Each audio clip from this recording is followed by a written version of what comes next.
Tonight on the Black Channel. First, it was teen pregnancy. Then, opioids. Now, school shootings. Every time it's time to hand out justice equally under the law, somebody jumps up and says, we shouldn't do that. The Black Channel is live.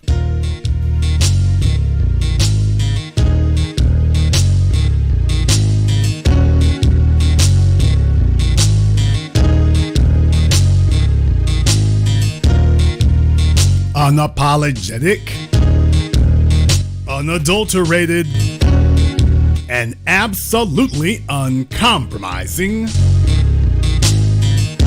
Greetings, brothers and sisters from around the world, and welcome back to the home, the haven, the stronghold, and the everlasting super fortress of intelligent black thought.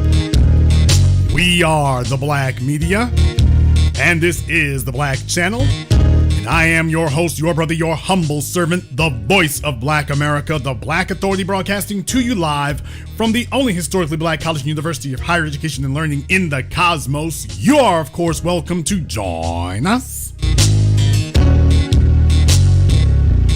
And join us you shall, because on tonight's program here, I thought this would be a nice exercise for us to go through here. I thought this would be a nice exercise for us to go through and to examine here, to catch us up in the news and to go ahead and check in a few things here, because boy, I'm telling you, it's just one of those interesting things that you run into here, that when folks start talking about this stuff, oh man, you see how the problems tend to change, man. You see how the reactions tend to change.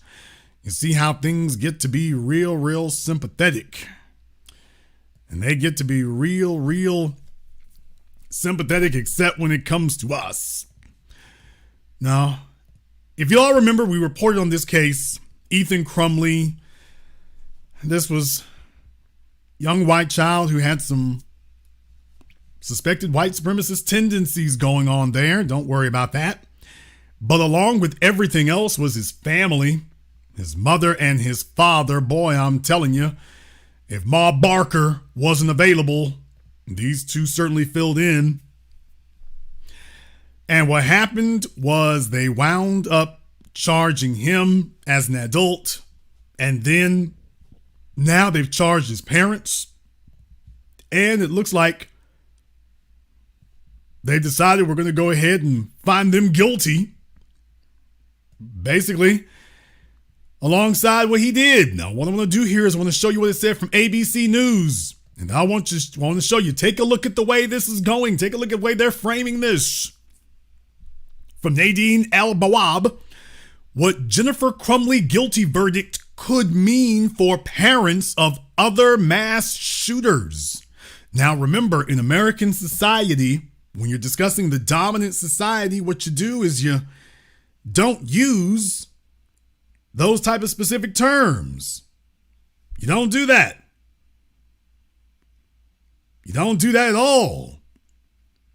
No, you start using general terms. You start using vague terms there. You start talking in the abstract. You start talking about these things along those lines. We'll come back to this other stuff later. But they're letting you know that they're concerned now. Well, the guilty verdict for the parents. Well, what could this mean for the parents of other white kids, mass shooters? All right. Jennifer Crumley was found guilty of manslaughter in her son's shooting. Well, let's move along. A Michigan jury issued a historic verdict on Tuesday, finding Jennifer Crumley, the mother of Michigan school shooter Ethan Crumley, guilty of 4 counts of involuntary manslaughter for her role in the 2021 shooting. Boy, crime and justice in America. We're getting tough on crime. Yeah, we certainly are here. The case was a rare example of a parent facing criminal charges for failing to address warning signs about their child and preventing them from assessing the weapon used in the shooting. The shooter's father, James Crumley, will have a separate trial in March where he faces the same charges. Well, if I was him, I wouldn't be too optimistic based on what's happened here. Prosecutors argued that the Crumley parents who bought their son the weapon used in the shooting as a gift failed to prevent the attack despite school officials warning them the morning of the shooting that he was showing concerning signs. Well, never mind the fact that the school's being sued for not taking action. Well, never mind that folks want to hold the school accountable as well, by the way. Never mind that. So this is where you start offloading blame. Folks want to hold the school accountable. The school's like, oh, don't look at us, look at the parents. The school asked the Crumleys to take their son for mental health care that day, but the parents said they had to go to work and would arrange care for him. Ethan, who was 15 at the time of the shooting, killed 4 of his classmates and injured 7 others when he opened fire at Oxford High School in November 2021. Experts told ABC News that the case has set a precedent for gun owners and outlines responsibilities for parents of individuals showing warning signs. Every Town for Gun Safety, a group that advocates for gun control, applauded the guilty verdicts and said it sets an important precedent. Oh, it sets several precedents here. So are we going to be very clear that this is the face of school shootings and parents who allow school shootings? Now, do you really think that the white supremacist media is going to allow this to hold? That now you are expanding the police powers of the state and their ability to charge people criminally. It's about time to get that mass incarceration kicked off, ain't it? We've been waiting for a while here. So far, we're not encountering a whole lot of luck getting that mass incarceration started. But I'm just wondering, are they going to allow this to become the face of school shootings and the parents of school shooters and the punishment for what it should be? I wonder. Quote, today's verdict underscores the important responsibility of parents and gun owners in preventing children from having unsupervised access to deadly weapons. Nick Saplina, a senior vice president for law and policy at Every Town, said in a statement, quote, plain and simple, the deadly shooting at Oxford High School in 2021 should have been and could have been prevented had the Crumleys not acquired a gun for their 15-year-old son, he continued. This decision is an important step forward in ensuring accountability and hopefully preventing future tragedies. Legal experts argued this verdict could open the door for more prosecutors around the country to hold parents responsible in shootings. Quote, every law student learns in the first year that the acts of a responsible person cannot usually make another person responsible. Even when others do terrible things, no one else is responsible unless they are an accomplice. Well, folks, you know, as black people, every time we turned around, what about the all-in laws? All-in prosecutions. Every time black folk do something, it's a RICO statute. Not for the mafia anymore, for your favorite rapper. If his album bombs, that's okay. We can give him a life sentence. So we've been dealing with this now for the longest time. We've been looking at this now for the longest time. Now, isn't that interesting? It was all good and everything great before now.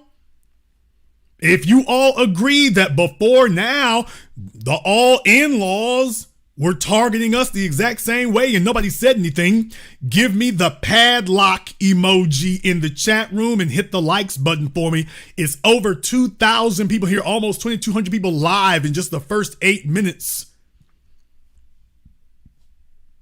But then again, maybe I have a bunch of folks here who disagree with tonight's premise. But if you agree with me, well, before now, the all-in laws were doing this to us and nobody saw a problem. If you were anywhere around, anywhere near, oh, y'all Negroes getting the paddy wagon, well, that was okay before now. Give me the padlock emoji in the chat room and hit the likes button for me. Or if folks don't, I'll just wrap things up early tonight. They don't like what I'm saying. They're like, okay, well, Jason, I don't agree with you right now. I think they've been treating us fairly. I don't think it's a problem, Jason. I think you ginning this up.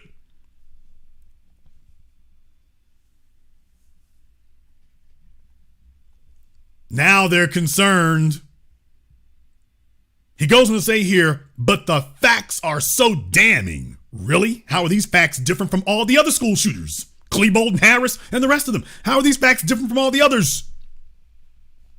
But the facts are so damning, the parents did not tell the school that they had bought him a gun and he might be armed, that it almost felt like the case was meant to push that legal principle to its limit. Ekal Yanka, a lawyer and the associate dean for faculty and research and professor at the law at the University of Michigan, said in a statement, quote, "The prosecutor achieved a conviction here. Other prosecutors will view it as both precedent for the next high-profile example and a tool to force others similarly situated to plea to a sentence," Yanka said.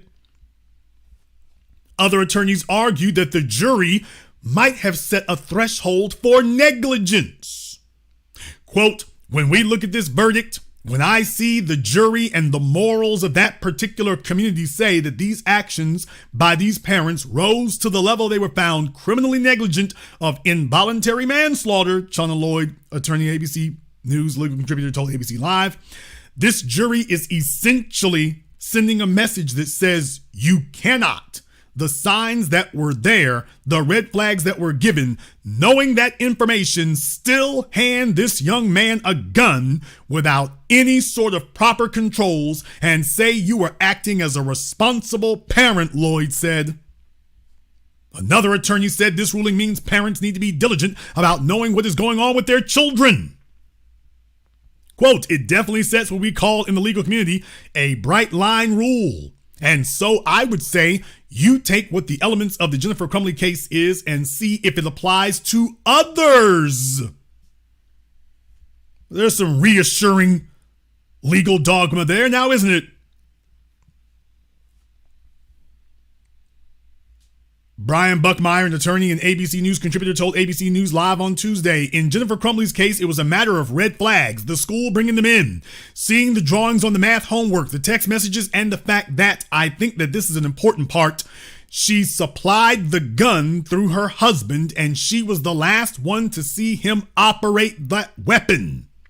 He continued, "And there's a big question mark as to whether or not the father properly secured it. Clearly not enough with that, just the 000 password, and knowing that he ultimately did commit a mass shooting. All parents, we're all on notice now." Did you hear that? All parents, we're all on notice now. Make sure you know what's going on with your children and make sure they don't have access to deadly weapons if there are issues. So the article goes on a little bit further here, but you get the idea in the case. They are saying that this sets a new precedent here. This expands new powers and they're concerned about what this could mean. But you know what? There's somebody else who is concerned about what this means, as a matter of fact. Somebody else is concerned, and we're going to do a slow bake tonight on this because I want you to go ahead and understand this. Why? One of the alt-right type individuals, Matt Walsh, good buddy of Candace Owens and other individuals who hate black people in particular here, old Matt Walsh had some words to say about this case. Now, he's got 2.8 million subscribers on YouTube. They make sure to promote him, boost him, signal boost him, amplify him, saturate your timeline with it. They want to make sure that his message gets out here. And I want you all to hear what Matt had to say. Now, usually these guys are all law and order, remember? But you're about to meet a different Matt Walsh, and this is also very reminiscent of when you discuss the so-called war on drugs. You arrested black folk, Marion Barry, any black person who possessed drugs, you were a criminal. As soon as it was time to mass incarcerate white people, oh, it's not a crime, it's a public health issue. Teen pregnancy. If black folks' kids get pregnant, oh, it's the morals. You're just degenerates. Sarah Palin's daughter gets pregnant. Oh, well, it can happen to anybody there. Moving right along. Well, now we're moving on to mass shootings here. And lo and behold, I wonder what Matt's got to say here. Of course, I already know. Very interesting story. And one of the things that makes it interesting is that it's one of the few current events with huge implications that where the political sides are not exactly clear. Like this one is not really, the political teams aren't clear, and that doesn't happen very often. So here it is. ABC. The political teams aren't clear. Well, I thought the country was so polarized and it was all so clear before now. Now he's telling you, wait a minute. He's sending code speak now. Wait a minute. As white people, we're all in this together now.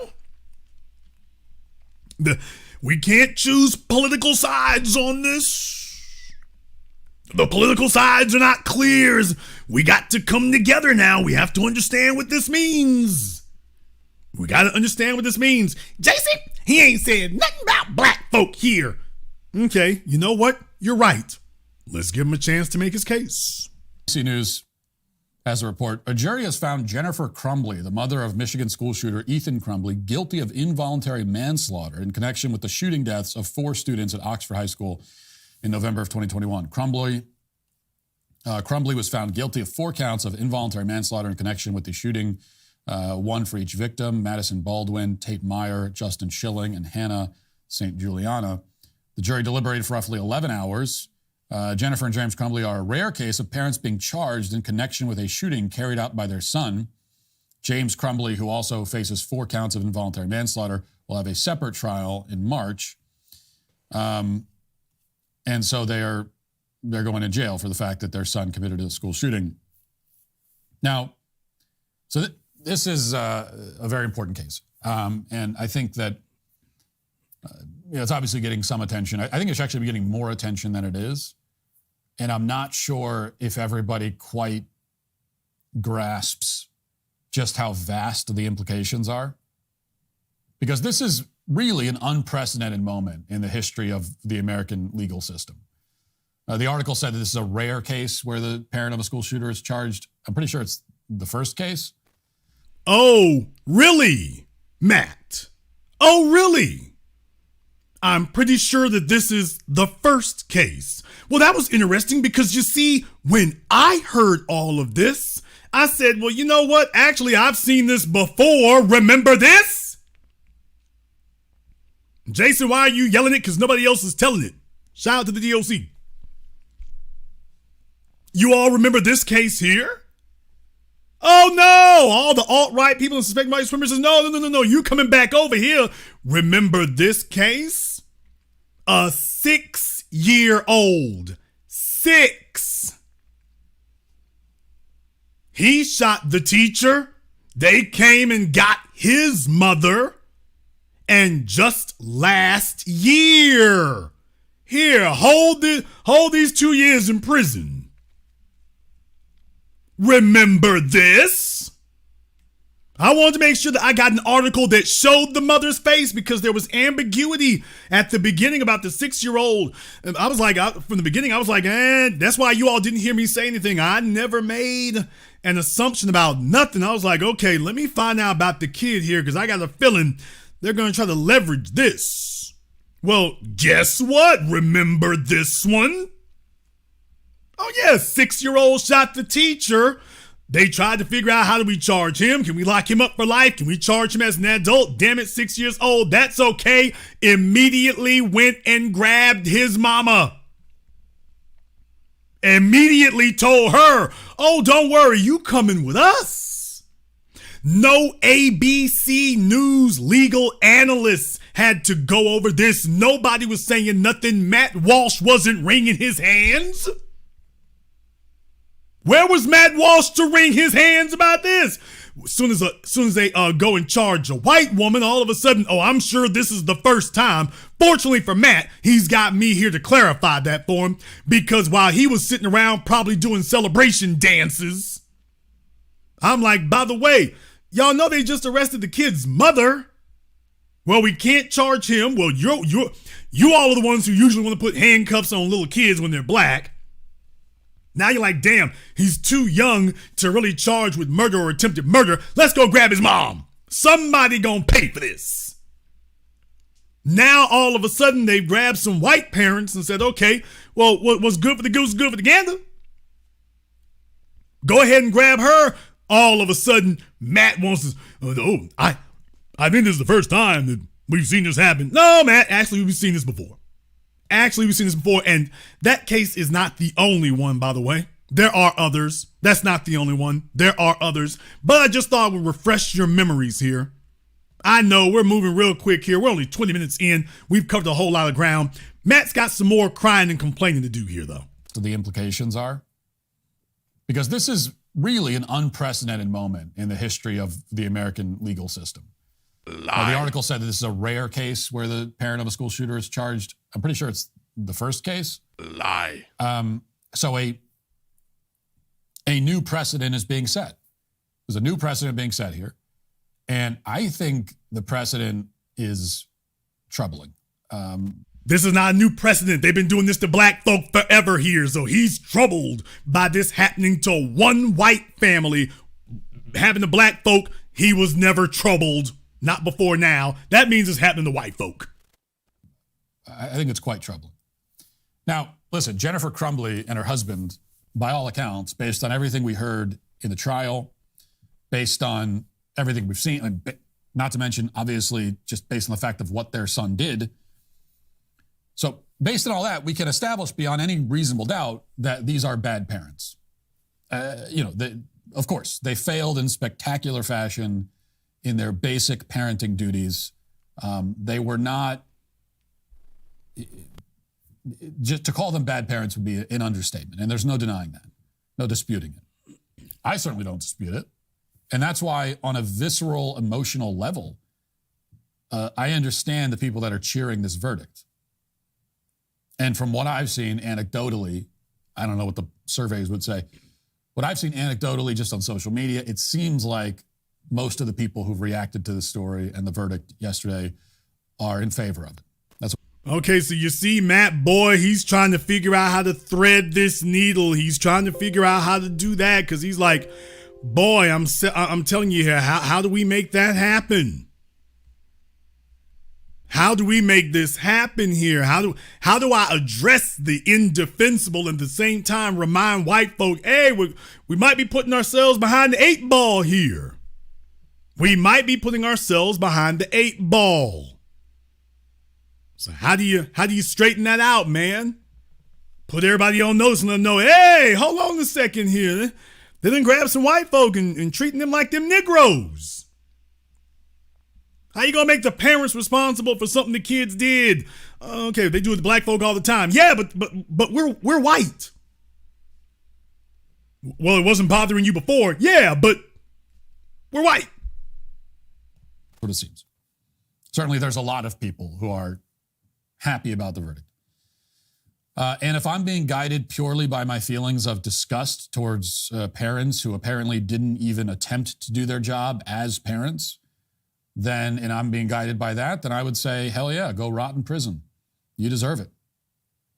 And if I was, God forbid, I was a parent who lost a child in a circumstance like this, even more, I would probably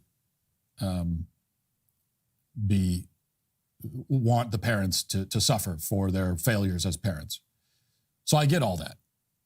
And I have no interest in defending the parenting job that these two people did. There's no defending it.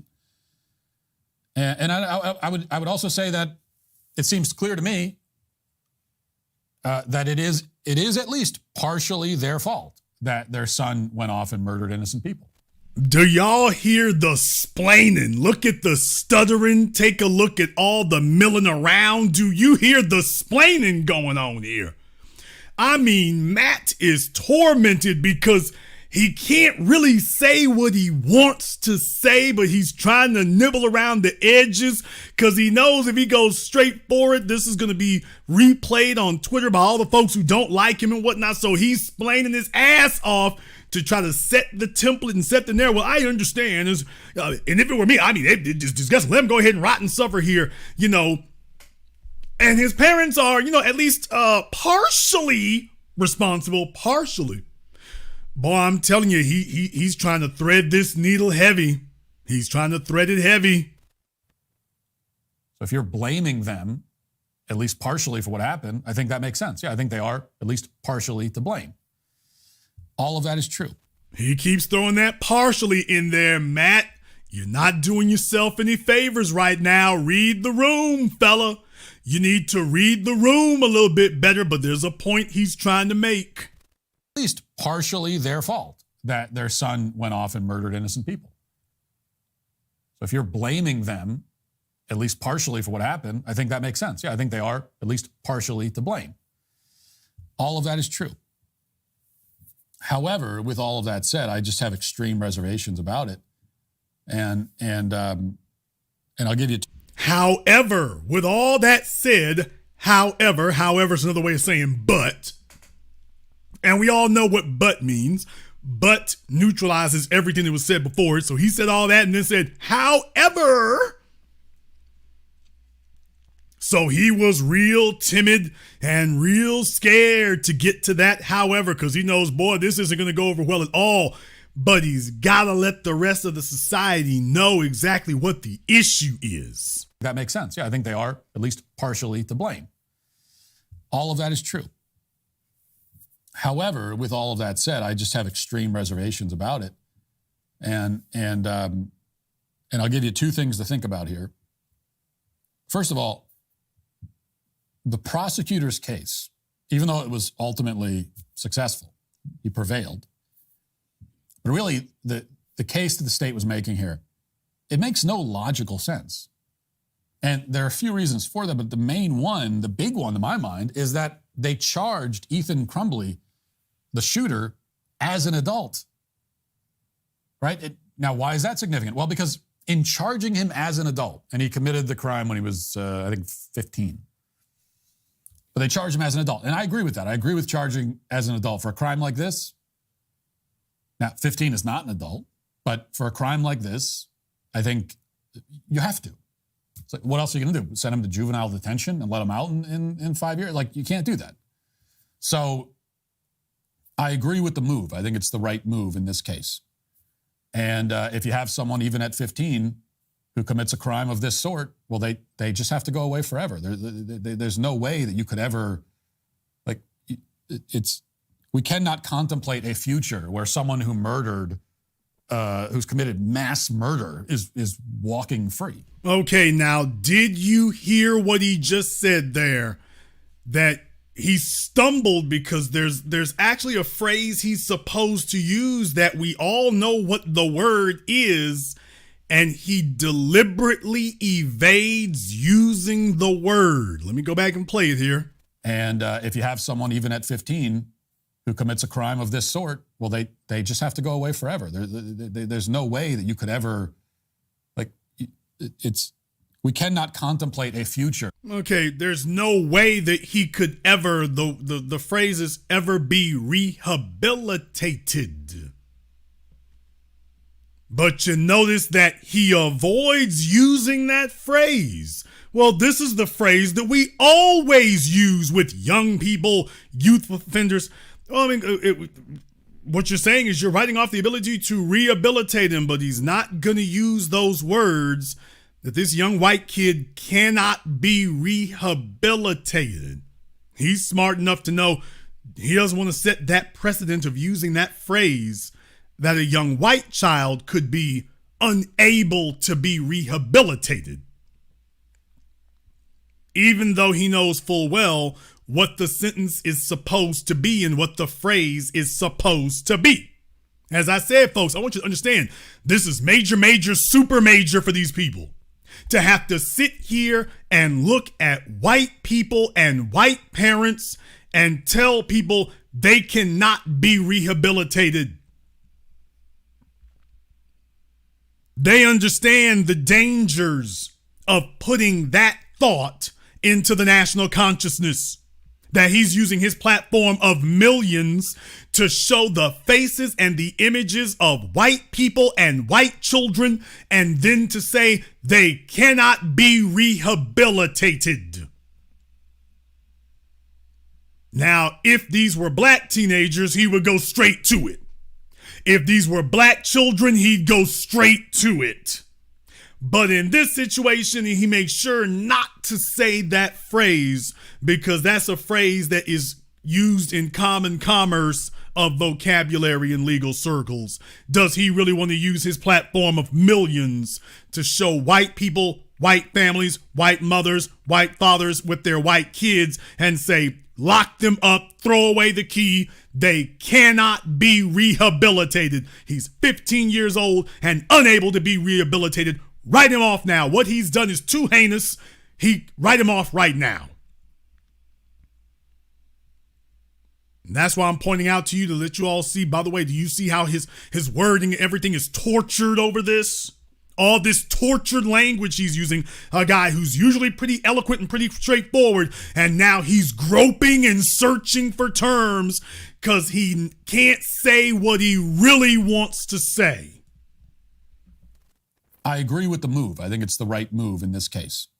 You don't sound like if you it. have someone even at 15 who commits a crime of this sort, well, they just have to go away forever. There's no way that you could ever, like, we cannot contemplate a future where someone who murdered, who's committed mass murder is walking free. If you're like me, there's not a day that goes by. Okay, now he's going to a commercial break, but I'm going to skip forward here.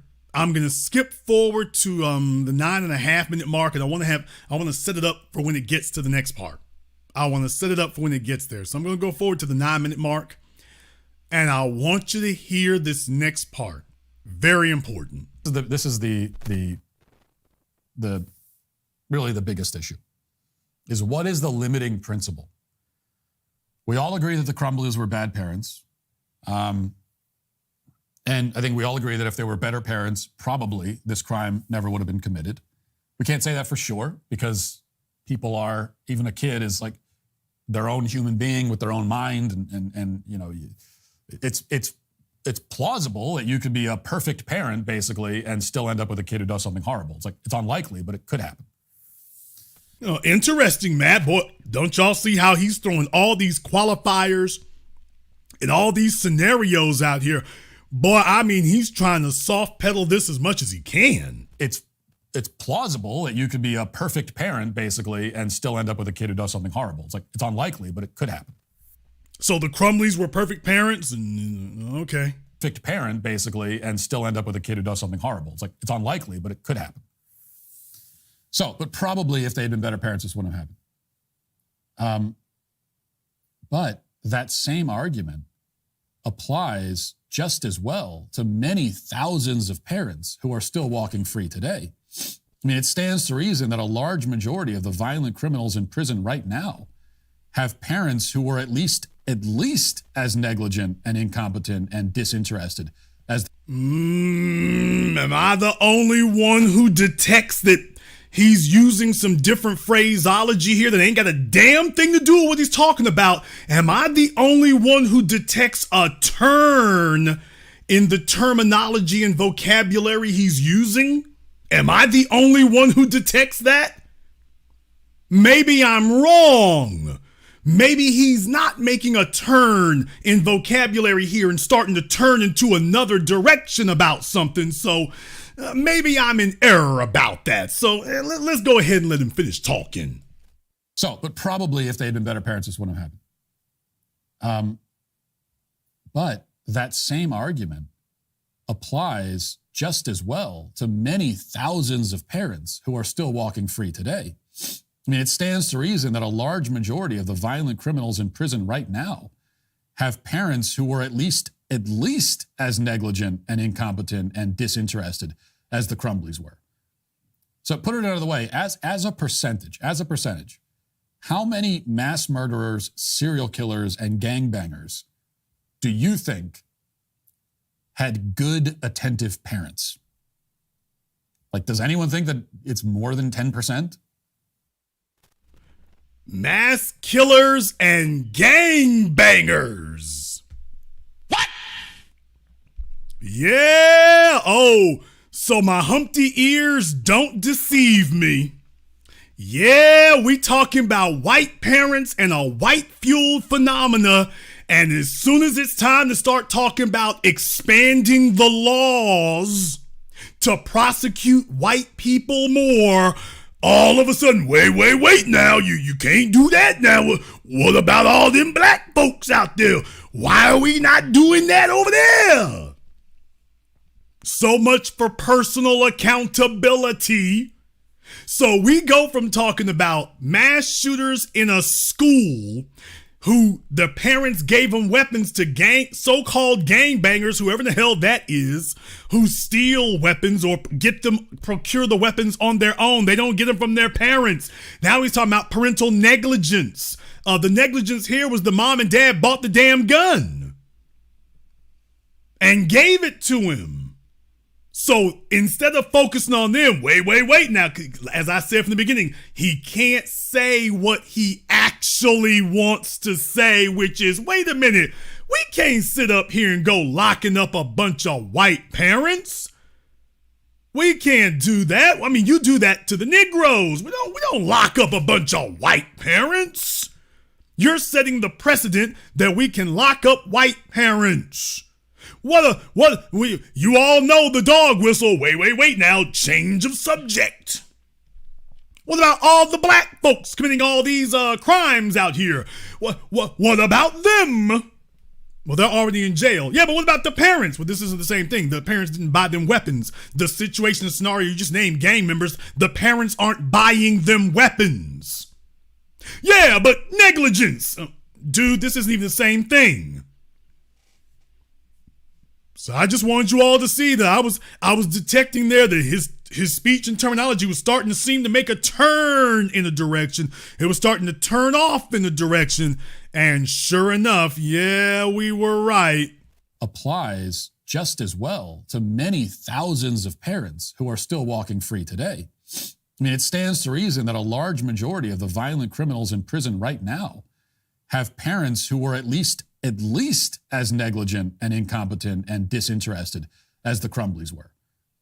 So put it out of the way, as a percentage, how many mass murderers, serial killers, and gangbangers do you think had good, attentive parents? Racist dog whistle language. Racist dog whistle. So finally he gets to the point of letting you know that he's talking to the white people of his audience. That's the majority of them. He's letting the white people know, hey, they treat the Negroes, keep in contact with the black folk here. Now, do we really want to go after white folk like this? If the black folk, we supposed to do that? Or do we really want to do this? So now he's putting the white listeners on notice that, hey, wait a minute now. They're trying to go after us. Wait a minute. Like, does anyone think that it's more than 10%? I mean, serial killers and gangbangers. So put it out of the way, as a percentage, how many mass murderers, serial killers, and gangbangers do you think had good, attentive parents? Like, does anyone think that it's more than 10%? I mean, 10% is like an extremely generous estimate. It's pretty obvious that, like, the armed robber who is walking into a gas station in some city as we speak right now, stealing everything from the register, and then maybe shooting the cashier just for the sake of it on the way out the door. It's pretty obvious that that person almost certainly has parents who, at best, were negligent. Most likely the father is completely absent, so that's total 100% negligence.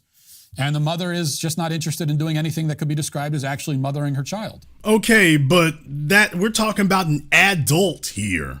They are not under the guardianship or control of their parents. This is not about, quote, negligence. This is negligence of a minor who is under your supervision. A grown man is not under his parents' supervision. So do you see how far he's stretching to send the dog whistle to white society? Hey, do you really want them doing this with us? And yes, armed robber, yet another racist dog whistle. So he's letting you know, oh, he's scared as hell hearing this. He is scared as hell. So my question is, are we charging all of those parents too? Are we going to round up hundreds of thousands of parents potentially and charge Are we rounding up the Negroes? Are we going to do that to them? Total lack of accountability. 100% negligence. And the mother is just not interested in doing anything that could be described as actually mothering her child. So my question is, are we charging all of those parents too? Are we going to round up hundreds of thousands of parents potentially and charge them for their failures? Their failure to do anything at all to prevent their children from becoming violent criminals? I mean, just imagine a lot of these violent criminals in the inner city. Like, imagine what their home life is like. So once again, just in case you all thought that was just one reference, or Jason, you cherry picked one thing, here he's back again. He's going out of his way not to say black. He's saying black with every other typical alternative pronoun other than saying the word black. Gangbangers, armed robber, inner city. Which has nothing to do with Ethan Crumbley because he was none of the above. The Ethan Crumbley and Jennifer Crumbley, that case was involving none of the above. This ain't got a damn thing to do with black folk, and yet you see he's drug us into it. Something that has nothing to do with us, except it has everything to do with us, because in America, if you want to make something criminalized, say, well, black folk are getting away with it. And if you want to make something prohibited, if you want to prohibit something, say black folk are getting away with it. And if you want to make something in favor, say that this will punish black people. This will hurt black people. Okay, make it legal. Oh, black folk are getting away with something. Oh, make it illegal. So what he's telling you is that, well, he wants to make it where you don't charge white folk. We'll tell him that black folk are getting away with it. Ooh, better stop doing what we're doing. Better stop doing what we do. Black folk are getting away with it. Ooh, better stop doing what we're doing. We better stop doing that. We can't be treating white folk like black folk. Stop doing that. So he knows the script. He knows the script. The 720 degrees of analysis you'll receive absolutely nowhere else. And this is why Google got to pay reparations too. They got to pay reparations too. Because they've given him almost 3 million subscribers while suppressing our channels. So he can sit up here and say stuff like this. Complete and total lies. At least let us go ahead and have our audience so we can go ahead and counter that properly and show the logical fallacies and the dishonesty of these individuals. We can go ahead and do that. What he's doing here, you can see what the hell's going on. He's gone out of his way in the last 3 minutes to avoid saying the word black. He's referencing black people in every way except saying the word, but everybody gets the point. Well, what about the inner city? They ain't got a damn thing to do with the Crumbleys. Yeah, but let's talk about that anyway. I mean, if you're going to lock white folk up, what about these black folk out here? It's not the same thing. These are not children and their parents didn't give them a weapon. Yeah, but black. So this is what we're dealing with. Failure to do anything at all to prevent their children from becoming violent criminals. I mean, just imagine a lot of these violent criminals in the inner city. Like, imagine what their home life is like. Imagine what kind of parenting is being done here. Some people don't have to imagine it because they've seen this kind of thing firsthand. And you know, it's the kind of parent, it's like very easy. You could see the way the child's parented and you get, well, yeah, of course, that kid's going to end up being a criminal. And yet we never go back to the parents and charge them when the inevitable occurs. Really, Matt? Because, by the way, we've been doing that. We've been doing that. I'm sitting up here showing you evidence in real time, and this is just one case. We've been doing that. Matt is having a shock to the system because he's like, wait a minute, we supposed to do that to the Negroes. You don't sit here and expand the laws to go after white people.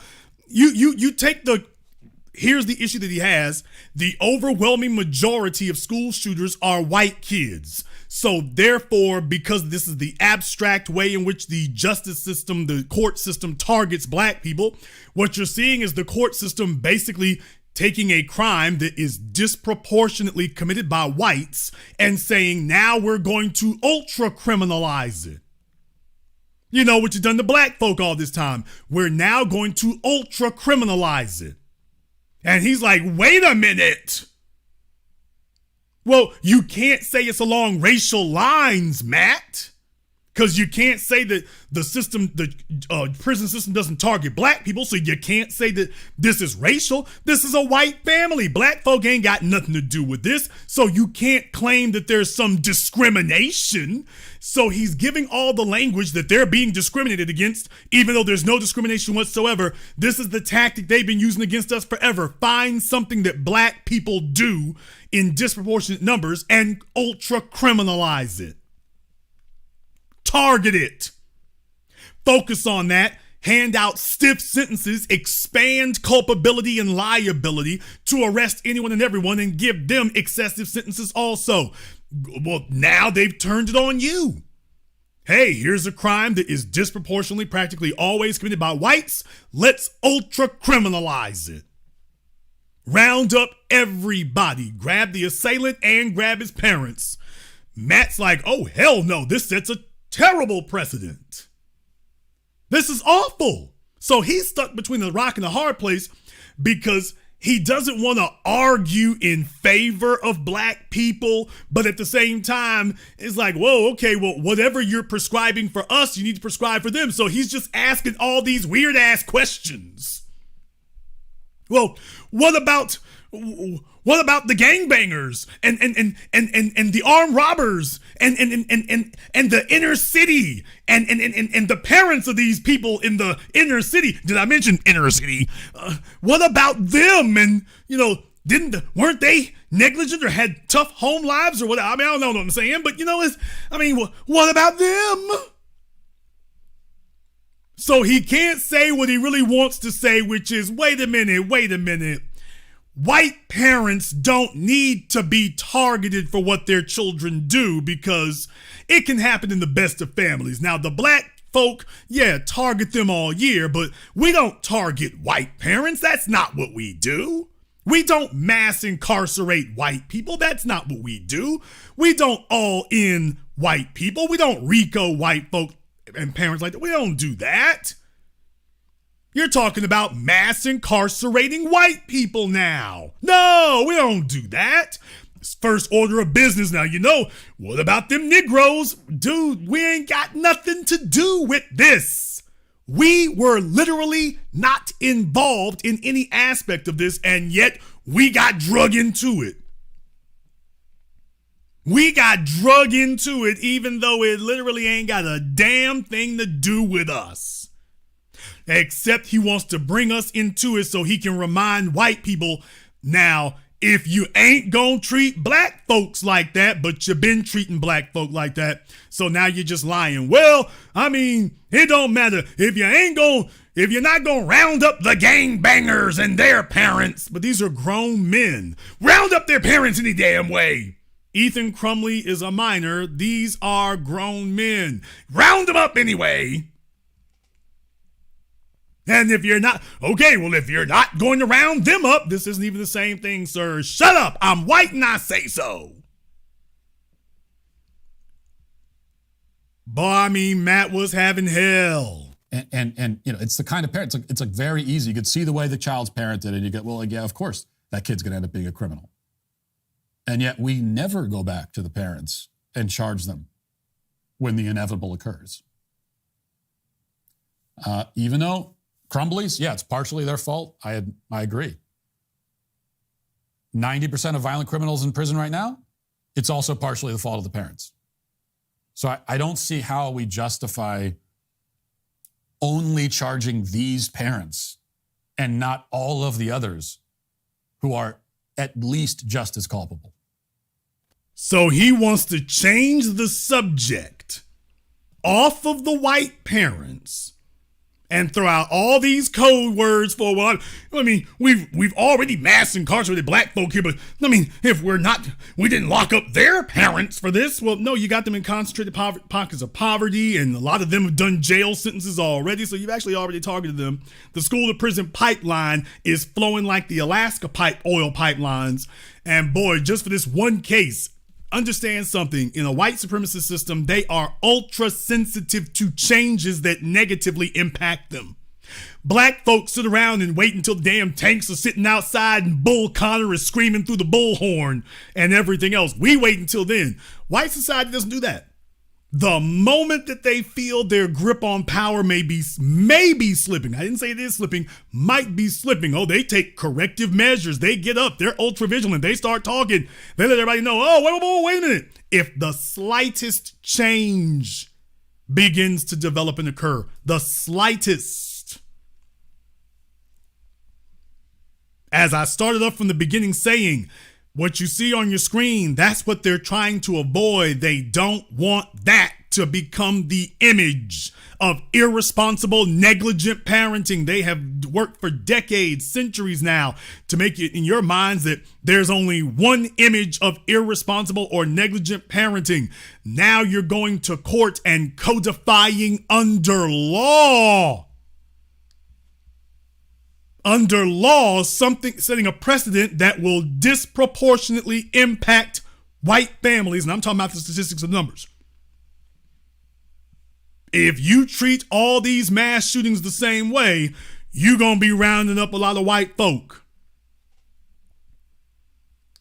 And do you really want that to become the image?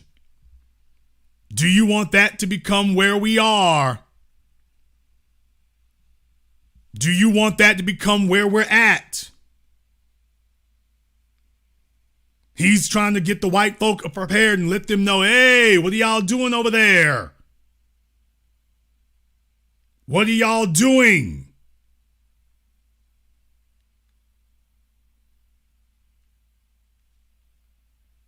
When they send these dog whistles, they're letting you know, hey, man, there's a damn problem. There's a damn problem. No, we're not going to wait until they arrest 50 of them. You stop them right now. And the first thing they start doing is trying to drag us into it.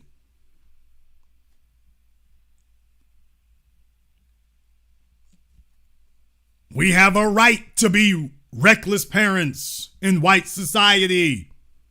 And if you're going to do something to us, you need to do 5 times as much to black people. That's the point.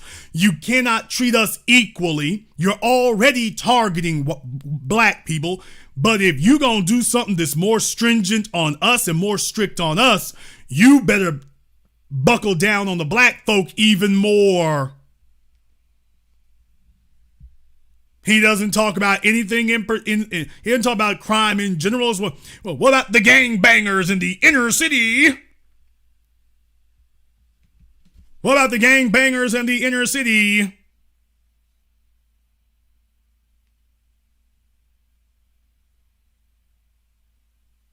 They know what the hell they're doing here. They know what the hell they're doing.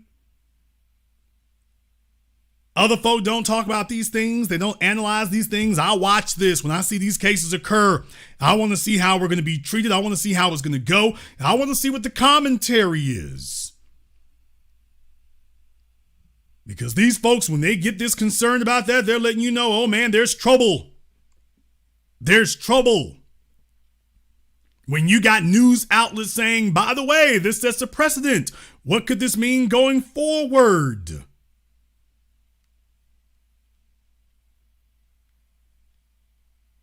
What does this mean going forward? So you see more than one outlet saying that?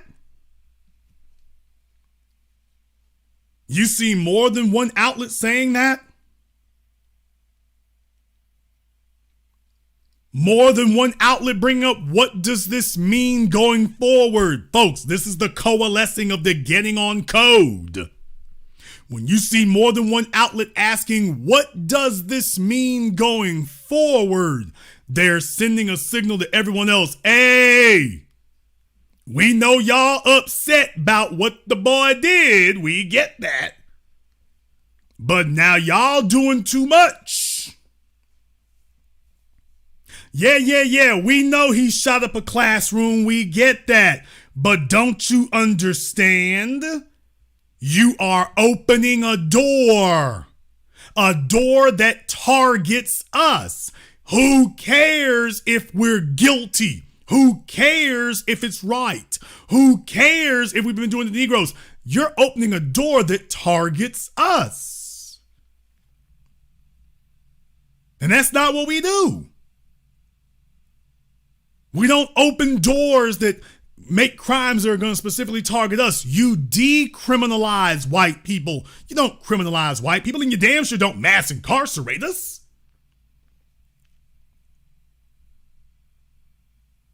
You're supposed to be making sure we free.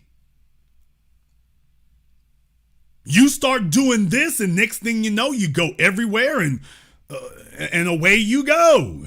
No. Back up off of that. Yeah, we know you upset, but y'all better think this over. Now, mark my words, if this continues, and I'm not optimistic that it will, but if this continues, because there's going to be political blowback on the prosecutors and judges and everybody else, but if it continues, what they're going to do is they're going to start warning white people that if you're going to see these news outlets and the Matt Walshes and the rest of them start putting out stories warning white people that if this kind of thing continues, then they will criminalize white people in more ways. Then they're going to start saying, well, they're criminalizing white people in ways they're not criminalizing black people. Why aren't you locking all of them up? So if they keep this up, just mark my words, they're going to start telling white folk, well, if you continue this, they'll find other things to criminalize us for. There will be other things. So you better stop that, because otherwise there could be other things. Why, who knows where it'll stop? Now, that's the optimistic scenario. Let's talk about the realistic scenario. The realistic scenario is actually that we will see this accelerate, but they will try to use it against black folk. You'll see this happen. The prosecutors will show up. The white mass shooters will be allowed to kill at will. You're going to see them, however, talking about, well, we're going to drag more black folk in now. So mark my words, if this continues, what they're going to do is what Matt Walsh was just sending the dog whistle to do. Wait a minute. If you're going to use the courts in this way, you're supposed to be using it to target black people. So if you're going to arrest some parents, you need to arrest some black folk. As a matter of fact, don't just arrest them for the things that the minors did. Why don't you go arrest them for what grown men did? Yeah, just criminalize everything. Go ahead and round them up. So just understand, when you read all the dog whistles, listen to all the dog whistles he was sitting there, in my opinion, ultimately, that's the next one. If they continue going, they're going to tell you, we need to go round up more black folk. Okay, keep doing what you just did in Michigan there with the Crumleys, but next time, go after a bunch of black folk. Round all of them up. Okay, they're not shooting up the schools. That's okay. All those phony crimes we're putting on them, go ahead and arrest them for that, and then go grab the parents. See, we got everybody. So mark my words, that's where that's going. If they continue, it'll be weaponized against us even more than it already is. Even more than it already is.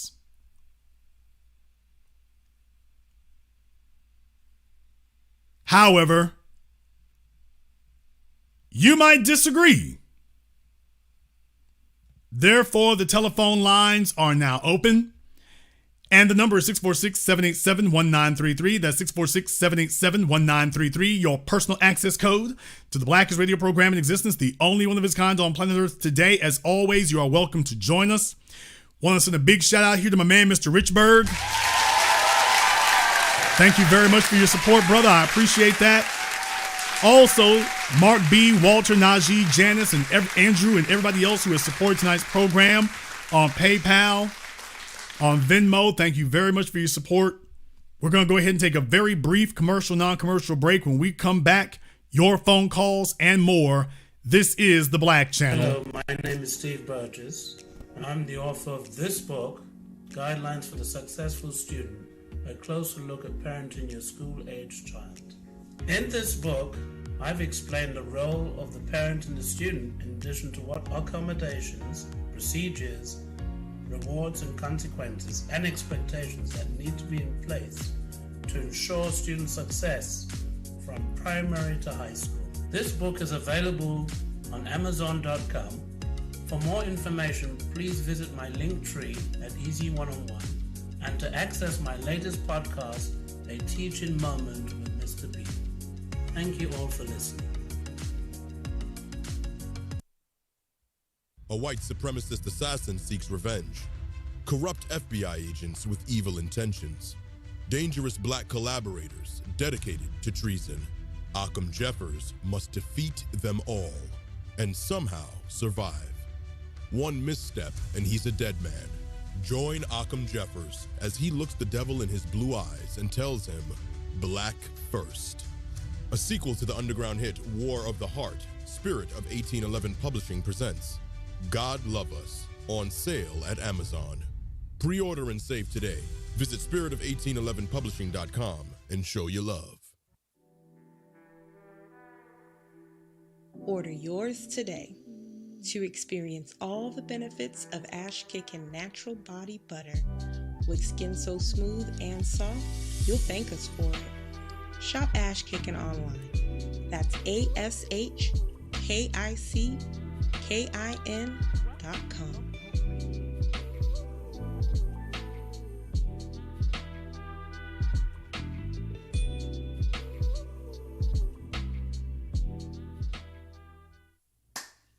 Hi, this is Brenda Starr, creator of Poetry with a Purpose and author of the book Pressed But Not Crushed. Pressed But Not Crushed is an anthology of political poems that address current and historical issues in American descendants of slave population and African American population.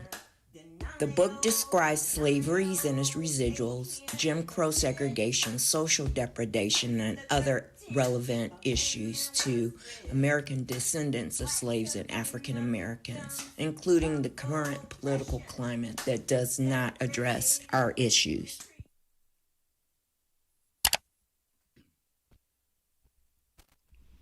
This is The Black Channel. I am your host, your brother, your humble servant, the Black Authority. Very glad to be with you all here this evening, and the telephone lines are now open. The number is 646-787-1933. That's 646-787-1933. Your personal access code to the blackest radio program in existence, the only one of its kind on planet Earth today. And as always, you are welcome to join us.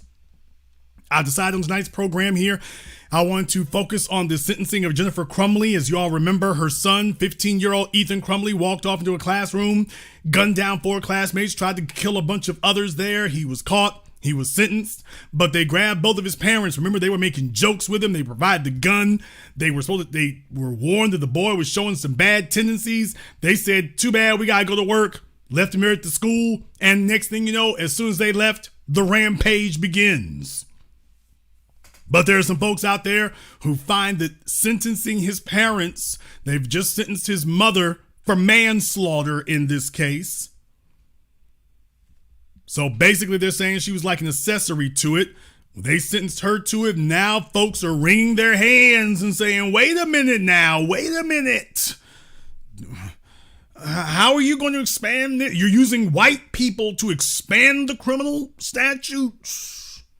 What about the Negro? What about the Negro gangbangers? And what about the inner city? So all of a sudden we get drug into it. But you can go ahead and register your thoughts on the matter here. The phone lines are open. The number is 646-787-1933. That's 646-787-1933. Let's go ahead and get to the telephone lines. Caller from area code 425. You're on live with the Black Channel. What's your name? Where are you calling from? Hello, Jason. My name is Victor from the Philly area. Okay, Victor from Philadelphia. What's on your mind? This is my first time calling in, sir, and I absolutely love your channel when I installed it. I did check out the Crumbly thing, and I'm glad that they got the parents, and you're right. They're going to come after black people, of course. But I wanted to ask you one quick question. Did you happen to see that Tucker Carlson and Putin interview? Yes, I saw it. I don't know about you, but I figured I know this is about the Crumbly thing, but for me it was mind-blowing because he talked about the Nazism and he gave Ukraine as an example of how they idolize their people who are ultimately racist as hell. I don't know if a lot of people on your channel have seen something like that to where even the U.S. is very much Nazified in a way. And I see it every day that we are under attack 24/7. Okay, well, yeah, but here's the issue. The issue is you got plenty of white supremacists running around Russia. You got plenty of them there. So for Vladimir Putin to try to give the rationale about that, I mean, if he's worried about white supremacists, he can find them all around the Kremlin if that's what he's looking for. Thank you very much for giving us a call here tonight. Let's stay on topic here, folks. And we don't want to go into just general conversation, so let's stay on topic here. Let me get caller from area code 206. You're on live with the Black Channel. What's your name? Where are you calling from? Hi, good evening. This is Agnes calling from Seattle, Washington. Agnes from Seattle. What's on your mind? Hi. Excellent analysis about the Crumbly case. I do believe that now the criminal justice system will drop martial law on us because, like you said, if they're piling on white people, they're going to dump on us. Simply put, Kamala Harris built her entire legal career doing the very same thing in Oakland during the 90s and the 2000s. So there's precedent right there, or vice precedent. And then the nerve of Matt Walsh, piece of trash, to even, send dog whistles trying to white-splain or mass-splain his way out of the obvious. And for so long, white privilege or genetic immunity from law has allowed, stone-cold killers and their kids, their spawn, to get away with literal murder.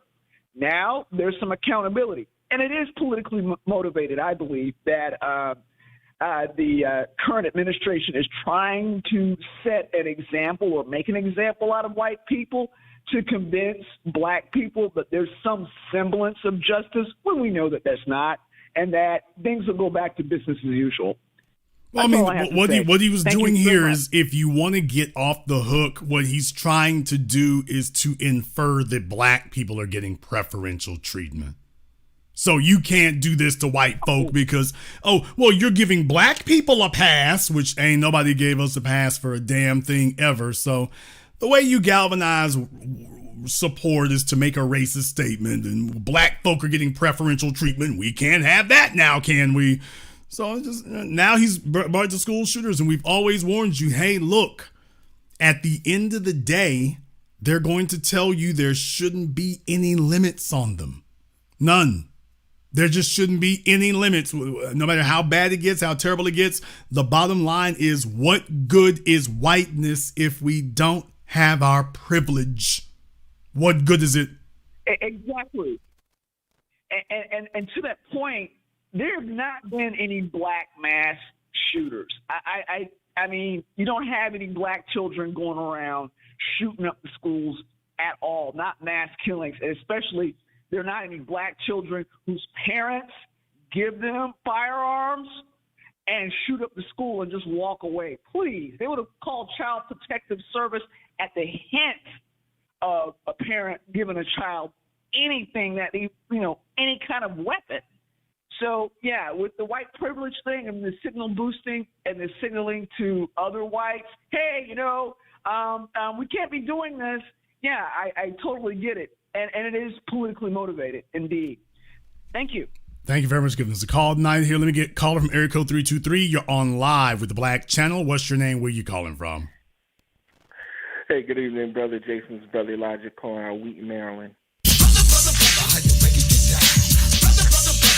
Brother Elijah out of Wheaton, what's on your mind? Hey, brother, I got a question. Now that we see the situation with this white woman catching a cold, and from what you just described, they're going to try to give us a pneumonia now. My question is, do you think we as FBA, or just black people, whoever's in this country, but mostly FBA, do you think now we got to be more on our toes behind this situation?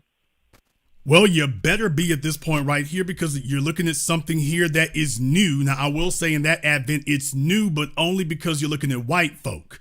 So with somebody like Matt Walsh, who's been called to Capitol Hill and this, that, and the other, by him sounding this particular whistle, it's meant to galvanize white people to say, hey, look here, we need to go to work to make sure that if they're going to be targeting us, they need to target everybody. So ultimately what that's meant to do is to change the subject, to get the focus off of where it's supposed to be, and to once again use black people as the scapegoat, even though we have literally nothing to do with it, nothing at all. So this is about gearing up yet another way and another weaponizing something else against us. That's the idea, because they've already been going after us for this kind of stuff. But now it's like, okay, well, now that y'all even think about this, oh, no, just change the subject. Get on them Negroes over there. Get on them. Brother, let me ask you, I didn't hear too much. Maybe you have more knowledge about this situation. Was there a low-key racial element to this mass shooting, like the mass shootings of the past? Was there a racial element to this? Well, I mean, you're talking the Ethan Crumbley case and the others like it nowadays? Yeah. Well, that's the whole point that we keep bringing up. The whole point that we keep bringing up with him and Peyton Gendron and all the others. You can go back over my YouTube channels here and the TBA channel, which is where we covered most of that when all that was happening here during the pandemic. What you're noticing here is, see, here's the subject they don't want to have to deal with. And let me tell you all something there. You've got some folks out there who are just think of themselves as smart, and they're not, like Mark Lamont Schill and Michael Eric Dyson. None of them are visionaries. None of them are even competent. Dr. Frances Cress Welsing was an eminently competent mental health professional. Inherently competent. When she went on the Donahue program, and you know me, I don't give out praise easily, but this woman was so incredibly insightful. She told you what the issue was. She said the problem is that white people are afraid of genetic annihilation. And just like when you're dealing with the 5 stages of grief, just like when you're dealing with folks to get them to accept the idea that human beings don't live forever, that you eventually do die, that's part of mental health counseling, is for folks to come to acceptance of that kind of thing. We've got to deal with a white society that is afraid. They are afraid of being genetically annihilated. They are afraid of being bred out. They are afraid of losing control. They are afraid that the injustices and torment that they've inflicted on others will be inflicted on them, and that they are willing to go to murderous extremes to prevent that from occurring.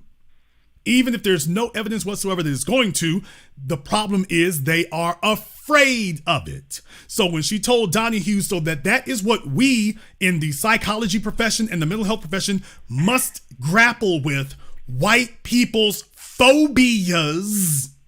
She used the proper mental health terminology, white people's phobias and anxieties. And she was one of the first people to talk about, we are in real danger if we don't take a look at this. Because what we've been doing here is pretending that white people are perfect. That when you talk about mental health counseling, that's for the crazy niggas. And meanwhile, there is a prominent mental health crisis that has been going unaddressed in white society now for at least decades and probably centuries, but certainly acutely in the last 6 decades, since that stranglehold on us has been forced to be loosened. And it expresses itself in many different ways. Pedophilia, most notably though, mass killing, whether it's Charles Manson or any of the others going forward. When you start looking at them and you start getting their racial views, you start seeing a similarity of patterns forming there. Timothy McVeigh, Klebold Harris. When you're talking about the greatest, biggest killings in this country, there's a reason why we in the new black media have always documented them, because we were making a trail of these things. Now, the white corporate media has tried to pretend that it wasn't there, to the point that now they've gone to work to make sure that even when these people have a manifesto where they're specifically saying, yeah, and the problem is niggas, they go to work and say, okay, suppress that. Don't put that out. Don't print the manifesto. Why? You don't want us to hear that this is not about guns, it's about white supremacy? You don't want us to get into that, because when you say that the problem isn't guns, the problem is white supremacy, then the next question becomes, okay, then what do you do about it? Well, you get to work. All the things that Ron DeSantis is trying to fight today. Well, there are no bad white people, and white people have always done good, and anything else is negative towards us. And yeah, you can't say anything negative about white folk here, so we don't need to talk about slavery. And what I'm saying is the whole reason for that is to deny the problem exists, that we're perfect. Yes, sir. Because if you say that there is a problem, then by definition, you have to do something about it. Well, you can't leave somebody in a position of privilege who's got a problem. You can't do that. And you can't remain in a system that is inherently flawed because they got a problem. You can't do that either. So what you're really doing is, when you confront this mental health issue, then what you come to is the conclusion that the system got to come down. It is inherently flawed, it's inherently evil, and it is inherently dangerous to everybody, because in their neuroses, what they're doing is they're striking out at the people closest to them. So they may have a phobia of black people, but they're striking out at the people closest to them as their expression of their hostility. That's what generally happens. Now, every once in a while, you have a Peyton Gendron who gets his courage up and tries to go where black folk are, but he goes to soft targets. Or you get a Dylan Roof who get his courage up and go sneak in someplace and go kill some little old elderly people. But as a group, that's technically what they do. That Breivik fella, what did he do in Norway? Gun down dozens of white people. And he's upset with black folk, but he's surrounded by white people, but he needed to express his hostility. So he guns down a bunch of white folk. And we see this pattern over and over again. So they're hostile towards us, but they can't get at us, so they're going to strike at whoever is nearest to them. Now, when you start saying that that's what it is, then you obviously like, okay, well, we got to do something about this. What are we going to physically do about this threat? And Matt Walsh and friends are like, yeah, and that's the conversation we cannot have. So ain't no problem. And if you looking at us, we're gonna tell you, look at them niggas over there. I'll let you have the last word. Yes, sir. Hey, brother. Thank you, brother. No, excellent explanation. I got one question to what you just explained. When they have all these phobias, it's a little baffling. Aren't they supposed to be more segregated? Because they're afraid of the genetic annihilation of our Queen Mother, Dr. Frances Cress Welsing, talked to us about. They're supposed to be more segregated. Why do we see the rise of these interracial relationships, marriage, if that's the case? I mean, but that's the part. It's a duality to it there. So on the one hand, they want to engage in conquest. So as Brother Neely Fuller said, the 5 areas of human activity, and or whatever the number is for human activity. And so they're engaging in sexuality, but it's an act of dominance once again. It's an act of dominance, which is why, Brother Neely Fuller told us that, you hop into bed with them and you come out confused. She hops out of bed with you and she doesn't get out confused. She can get out of bed and still go back to practicing white supremacy. You get out of bed with her and you start saying, okay, I've been accepted. And you don't understand it's an act of dominance. This is an act of dominance that's going on. So you can't sit up here and be deceived about that. So the sexual aspect of it, that's why he was saying, and he was correct about that. He said the 9 areas of human activity, you can't be deceived about that because you're taking a look at these activities the way you do among each other. And that's not their reason for coming over here. You see this in the so-called music and entertainment business.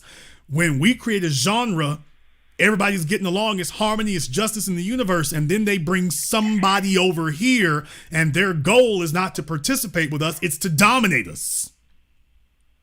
So when they get done, all of a sudden, we're all gone. Now, that's not healthy, constructive interaction, that's dominance. So, yes, you have an entire society that is afraid and is gripped by a neuroses, and in some cases a psychoses, gripped by an anxiety. So they're very afraid of that outcome, but at the same time, they know that sitting still is not an answer. Well, Jason, why is that not an answer? Why can't they just go off in their enclaves? Because first of all, the politics will go against them. What the lesson that they learned for the last 6 decades was that even if we all go off into our gated communities, the numbers of them Negroes are growing.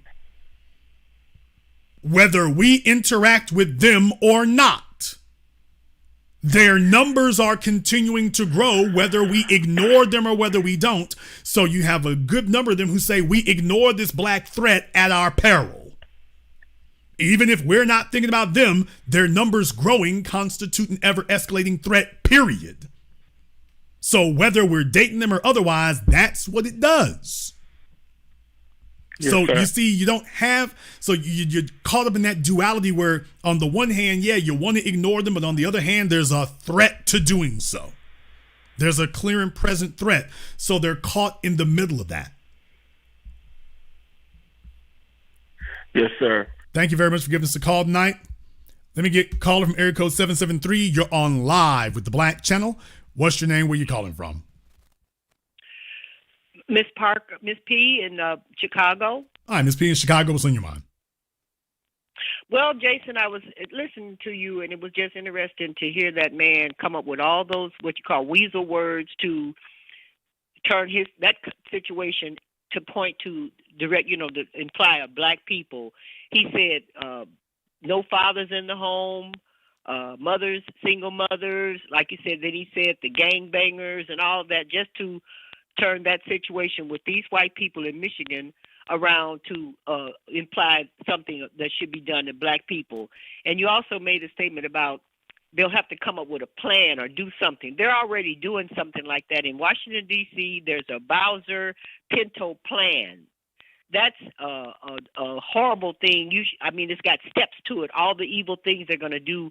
And, of course, just like the stop and frisk and all that, it's going to target black people. Everything they do, it targets black people. So, again, this man is just trying to twist it around to imply everything, again, to black people. And they are already doing something, again, to take black people's rights away and charge them, from wearing a hoodie, a mask, to everything. So this guy, just talking about this child killing somebody. I had a family member. He provided a gun years ago. He did 19 years in prison.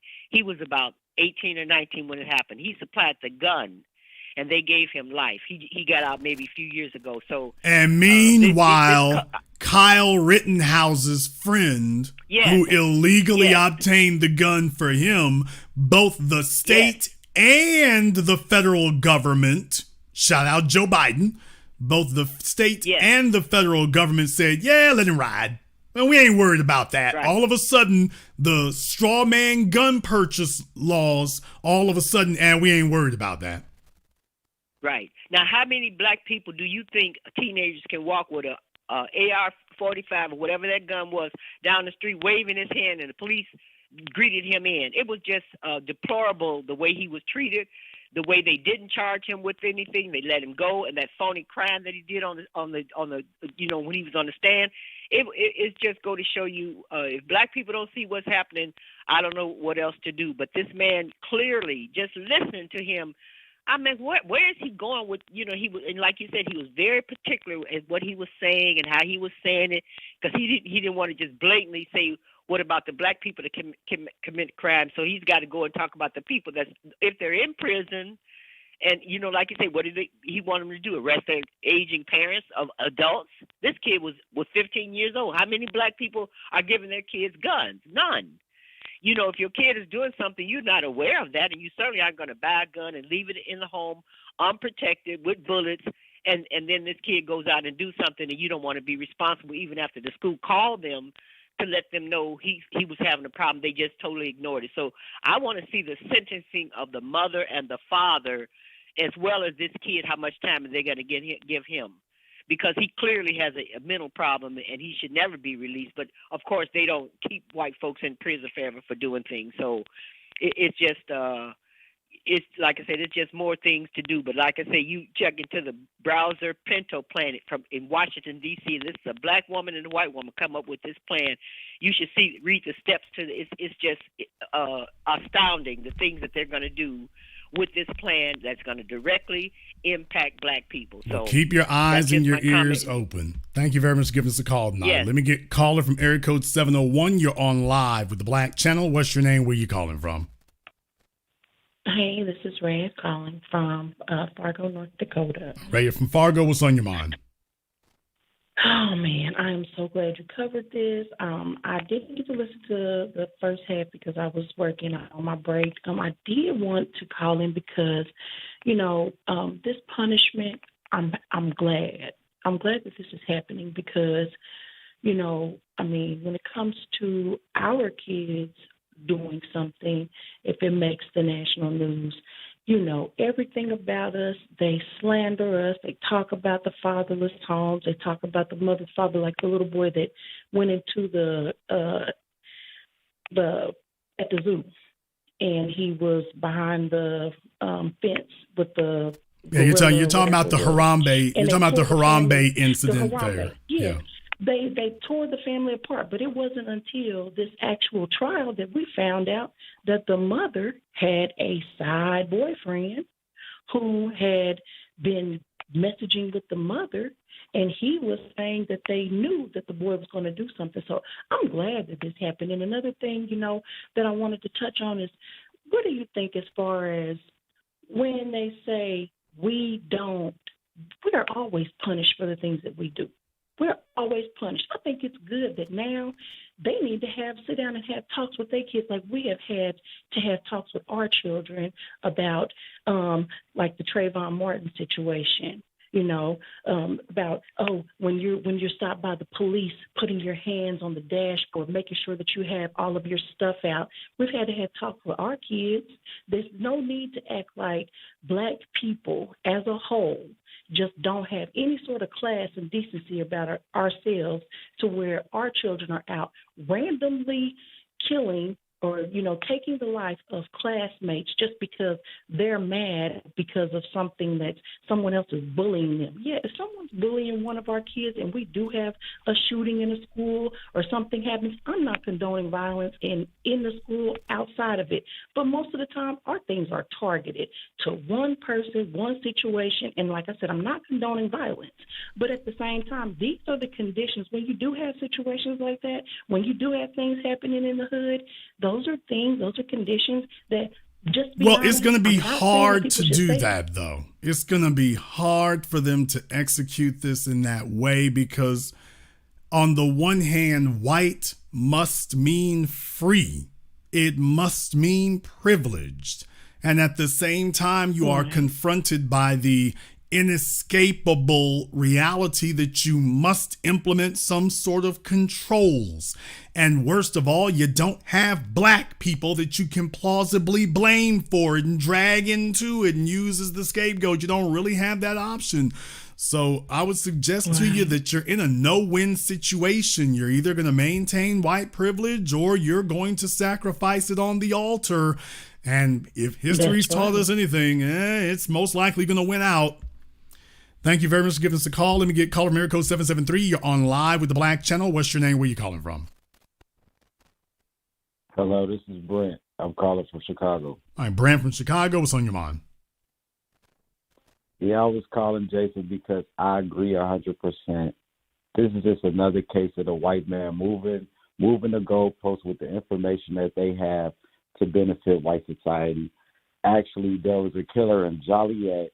His girlfriend got locked up literally the next day after she did it.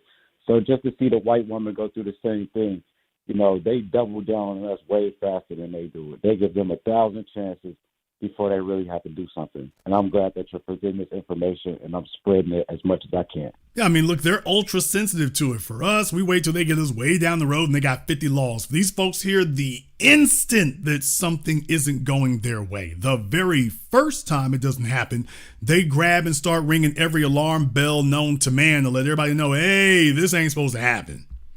Thank you very much for giving us a call tonight. Let me get caller area code 804. You're on live with the Black Channel. What's your name? Where you calling from?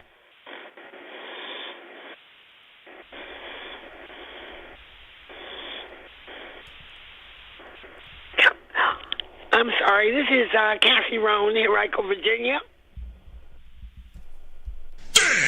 Hello. Okay, Kathy, I'm glad your CPAP machine cycled over. What's on your mind? I don't have a CPAP. I have very bad sinuses. Now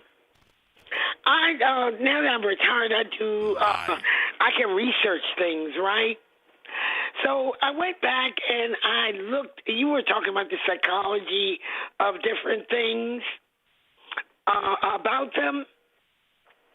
Well, when they came from the mountains, they came from there because they were hated already. This behavior goes centuries back. This is not something that just happened overnight with these people. What happened was they had Christianity on one side, they had Muslims on the other side, and each group wanted them to join. They didn't want to join either one because they didn't want. It was a strategy for them, so they became Jewish. So what happened was they would.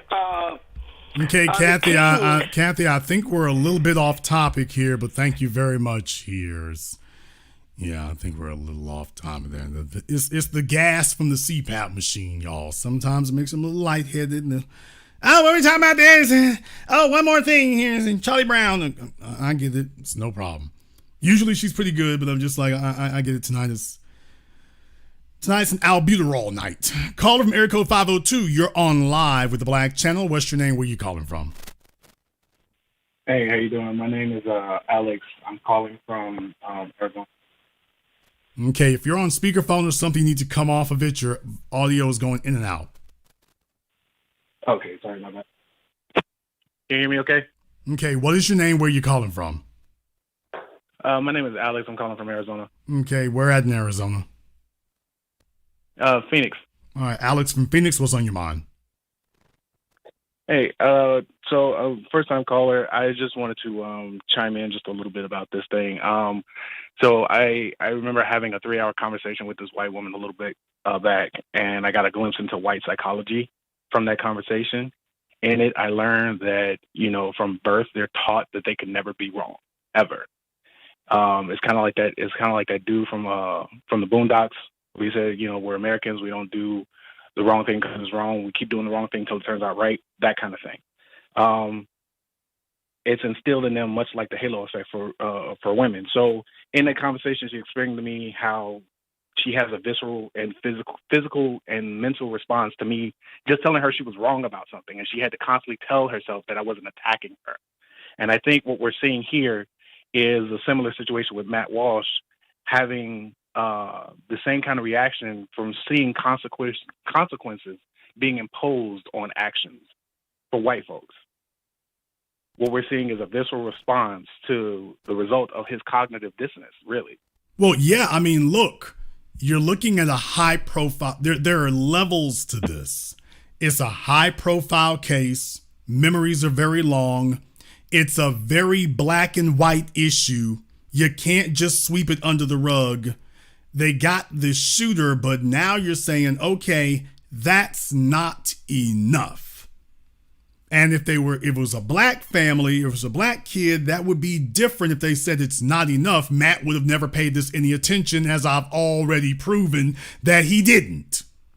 When it's black folk and they say that's not enough, that doesn't get any attention. But now what they're showing is that he meant what he said in the title of the video. The title of his video is "This Court Case Has Set a New Precedent Not Yet Seen in American History." Well, I mean, as far as white folk are concerned, he's right. It is new for white people, not for us, but for them. So there's levels to this. He's worried about the optics of it. He's worried that if enough people get in line with this and disregard the whiteness factor, then this becomes the new way of dealing with this.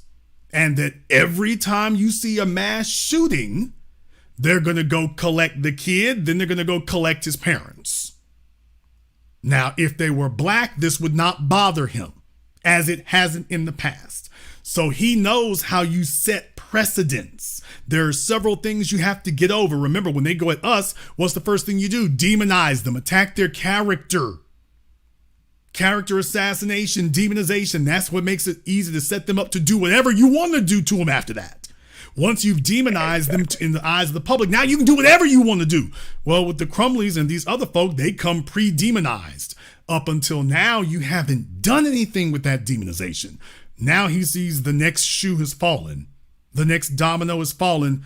Now they're acting on it. So when you consider that, okay, you all are making them the face of it. You're demonizing them. A whole white family. And you know there will be others. You know there will be more, and you know there will be others. So he's not worried about them. He's worried about all the others that will come. That's why he's saying this sets a precedent. He's thinking about, okay, but what about the next one? Oh, we'll come get him and then collect the parents too. And even if we don't get the shooter, we'll still go collect the parents anyway. He's like, wait, hold on. So he sees all of that and how this forecasts and projects into the future. Please keep in mind that future. That's what he's scared of. What's going to happen going forward? He's terrified of it. Agreed. I think also, to your point about the whole demonization thing, I have waged a war, so to speak, on the whole issue of propaganda and how it could be used as a powerful tool or a weapon depending on who's wielding it. And like you said, he clearly sees what it's like to have the tables turned because it's never been laser focused on white people as far as what they have done historically. Like, yeah, the history books are written, but it's often the victors who write the story. You see what I'm saying? Well, I mean, look, once again, I mean, I've been teaching you all this now going on over a decade and a half. They have no problem acknowledging racism exists so long as you ain't gonna do nothing about it. I had to teach people about this before. They don't want to talk about racism. They don't want to talk about racism. Oh, what are you talking about? They got movies, TV shows, the Jeffersons. They have absolutely no problem discussing racism and all of its nuances, slavery, all how terrible it is, and all of its nuances, unless you're going to do something about it. What do you know? For the last 150 years, while we weren't doing something about it, they taught slavery. That was never controversial. They taught it. Hell, they bragged on it. They built statues to the men who implemented it. The Ku Klux Klan and the rest of them. They had no problem doing that. It wasn't until in the last 5-10 years we started doing something about it. Now, all of a sudden, okay, stop teaching slavery. Well, wait a minute. For the last 150 years was cool. Yeah, you're doing something about it. We're going to stop now. Which is why I've always told you all, they have no problem discussing these things in all of their gruesome details, just so long as nothing's going to actually change. Now that you're talking about there will be change There will be differences. Your kids go show up at school. We coming to see you. We gonna send some folks to come see you. Oh, wait a minute. No. You supposed to do that to Negroes, not us. Not us. And he's worried about what this can mean going forward. Remember, the judicial precedent in this country has been that you don't have to say black. You just take a look at anything black folk do and criminalize that. Well, now you can't do that here. And if you set the precedent that this is what we do about these things and everybody's worried about their kids getting shot up at school, well, then that puts the pressure on you that you must continue doing this. If for nothing else, to see how it works out, you must continue doing this, which means, in other words, that this will continue into the future. Well, if some of these folks are like, hey, look, we got to do something about this. And then the Matt Walshes are like, wait a minute, you got to break a few eggs to make an omelet. That white privilege egg is... We gotta break it. We gotta make an omelet here. So it's like, hey, you gotta take the good with the bad. And it's certainly not great parents, but what y'all talking about doing is targeting us. So once again, it doesn't matter who you're talking about. You can go find your most hardcore right-wing Republican, Fox News viewer or whatever. None of them are up in arms about the opioid crisis. They're upset about the opioid crisis, but none of them are trying to lock up white folk, and none of them are upset because you're treating it as a, quote, public health issue. Nothing like what we had in the 80s and the 90s when they had militant tactics against the drugs they sent in the black community. They use militant tactics. Now it's time to use militant tactics with white folk. Oh, ain't no military showing up now. It's just going to be doctors and social workers. You will be damned if you're going to mass incarcerate us. So we don't care if there's white folks standing around semi-conscious on every street corner in Maine. They will be there. We ain't going to mass incarcerate us. Well, okay, what about the school shootings? Well, gotta break a few eggs, make an omelet. Thank you very much for giving us a call tonight. As I said from the outset of the program here, is right when it's time to show up and start mass incarcerating people.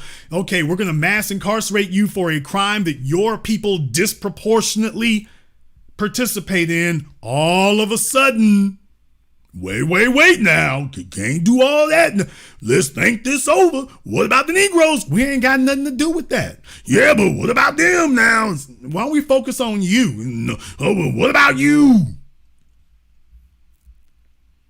Caller America code 704, you're on live with the Black Channel. What's your name? Where you calling from? My name is Oliver, calling from Rock Hill, South Carolina. Thank you, sir. Oliver from Rock Hill, what's on your mind? I was just looking at the financial part of it. Once they start this process, they're going to tweak it, they're going to bend it. So when it hits us black people, our kids get into a situation, someone get killed by a firearm, they're going to say go after the kid, the parent, and also the financial part of it. That's something where you can't go to jail for free. Somebody's going to have to pay for it. So whatever equity you have, home, land, whatever the case may be, very good point. That's all going to be drained. And that's going to leave the rest of the family members there. So if you had a family member that didn't do the crime, the parent is a legal gun owner, you took everything from them. They have nothing to protect them. They just out to the wolves. And it's going to get nasty. You make a very good point that if they give that's why Matt would be concerned about this, is if they give these people the Bill Cosby treatment, that, okay, your kids committed this crime, now we're going to sue you or go after you. We can get you put in jail, which makes it easier to get a civil judgment against you. Oh, we can start snatching generational wealth here. We sure can. Yes. So that's a very good point you make. This opens up a whole new can of worms. I can see why Matt would be very disturbed at the possibility of that. But hold on, you forgot one more extra piece. When you're on probation, you have to pay. Some people are paying $40 a week. $40 a day.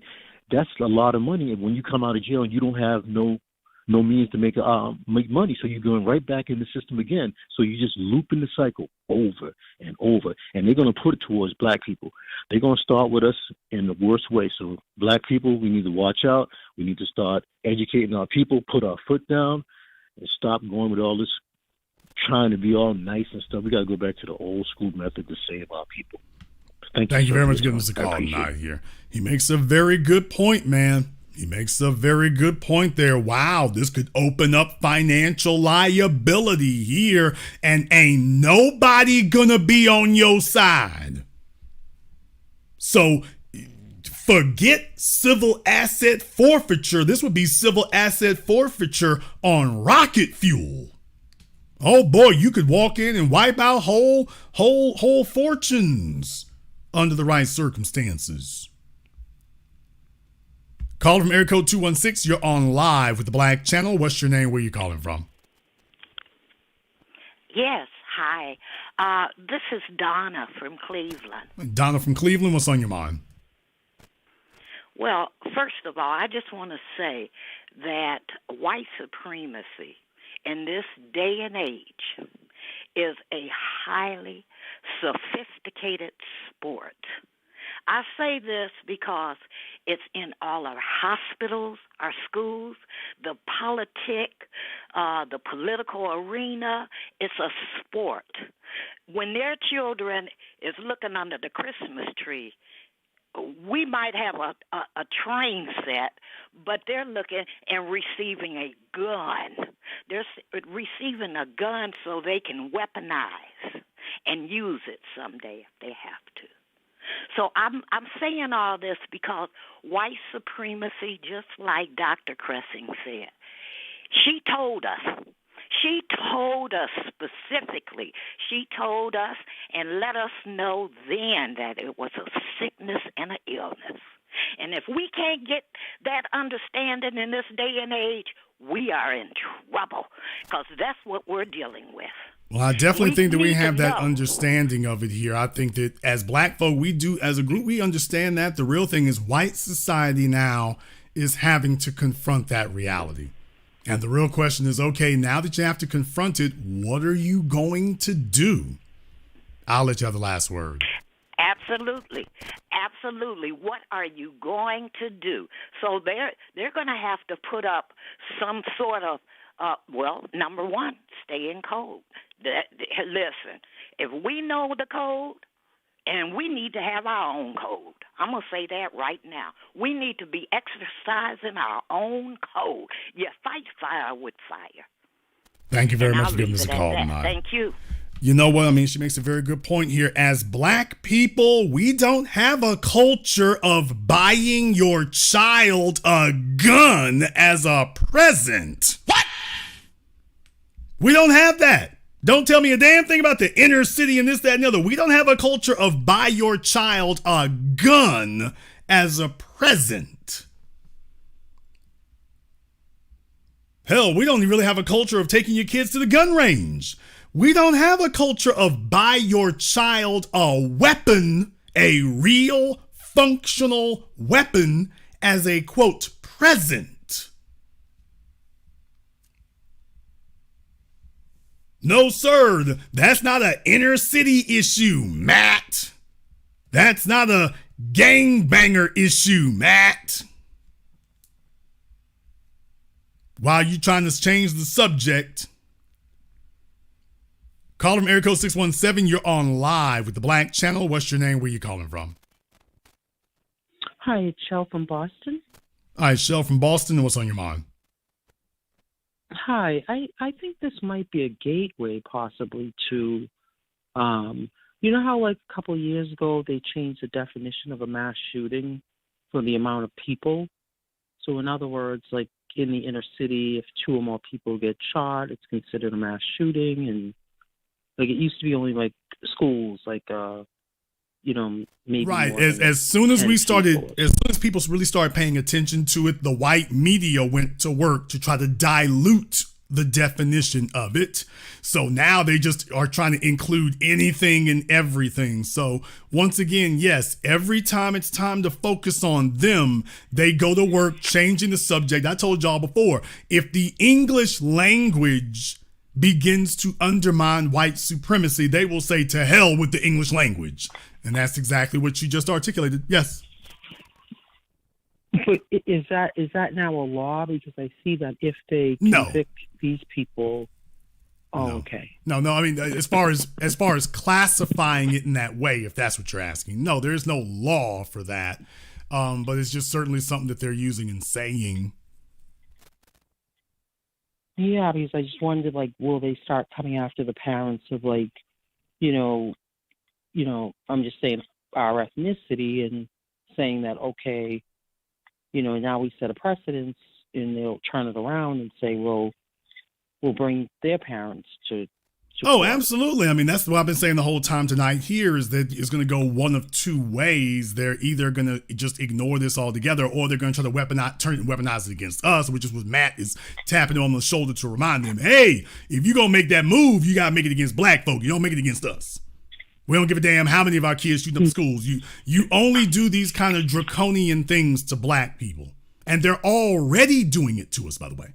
They're already doing it to us. Yes.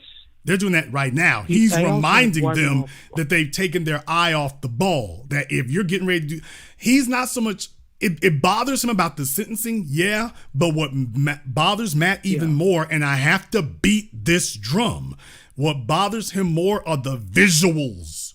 The visuals of you turning on your TV and seeing a white woman marched out in chains. Let me throw this up here on the screen because I want you all to see this again. This is the part that the Matt Walshes and their ilk have a problem with. The vision, the image. Take a look at your screens, everyone. The image of a white woman being marched out in chains. Now, here's the thing. I need to remind you of this. As black people, of course, obviously you can look at her and maybe she looks motherly or matronly. I'm just saying, but you don't have a quote mother in your family who looks like that, blonde-headed, blue-eyed, the way she's dressed and things. That to you, that's not exactly it. But for the average white person listening, this is their auntie. This is their mom. She looks just like their aunt. She looks just like their mom. She looks just like their grandmom. She looks just like their sister. So they can identify with this on a level that you and I can't. And what Matt is saying is, do you want to normalize this? The way we did to the Negroes? Do you want to normalize this? Because he knows once that train leaves the station, you won't be able to pull it back. Well, I think the other point, one of the point is that I just recently saw a YouTuber that actually goes to that place in Philadelphia where there's a street that has like every city has a multitude of opioid crisis, but I guess they're trying to pass a law that he cannot put certain ethnicities on YouTube that are part of that crisis, so that he can't film them anymore. Because it's violating their rights, their civil rights of some sort. Well, I mean, it certainly could be here. I mean, there's been some YouTubers and stuff. They were filming people and stuff. You don't have their permission. You could find yourself in trouble with them, not with YouTube, but with the people in particular. So I have seen some cases where that occurred.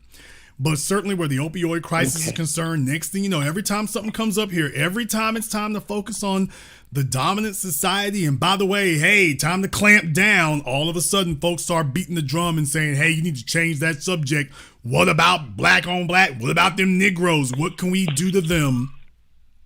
Thank you very much for giving us a call tonight.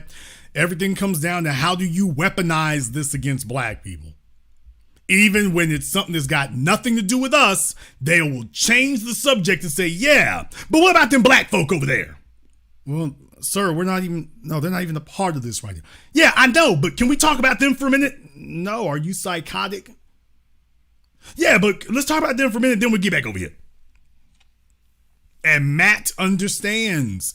You normalize this image that an otherwise harmless looking white woman can be marched into court behind what her children have done with practices that are common. Buying your kids guns, taking them to the gun range, letting them do as they please, telling them that nothing they do is wrong. We're going to criminalize this now because it's like, wow, there's going to be a lot of folks in a lot of trouble if we're going to do this. Call from area code 608. You're on live with the Black Channel. What's your name? Where you calling from? So this is Mike Carter. I know I just had a quick question for you. Okay, Mike, where are you calling from? Wisconsin. Mike, where are you calling from in Wisconsin? Okay, Mike, if you can't keep your phone still, I gotta let you go, brother. We'll try this one more time. Where are you calling from in Wisconsin? Madison, Wisconsin. All right, Mike in Madison, Wisconsin, what's on your mind?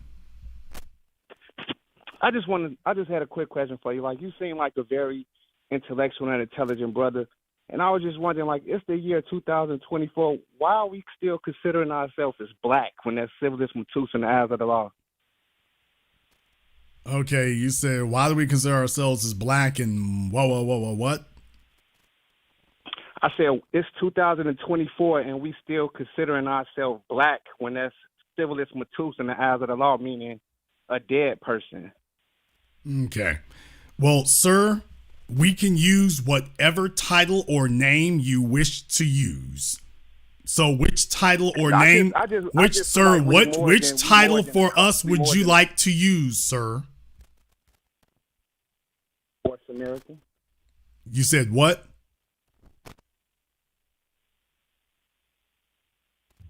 Put the crack pipe down. You said what?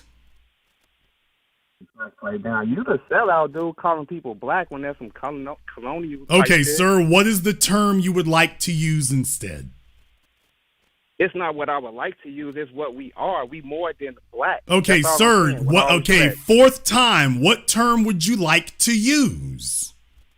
For the second time, Moorish American. Okay, we are Moorish American. Now, what are we going to do about white supremacy, sir?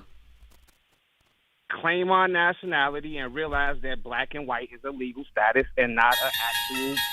It has nothing to do with color.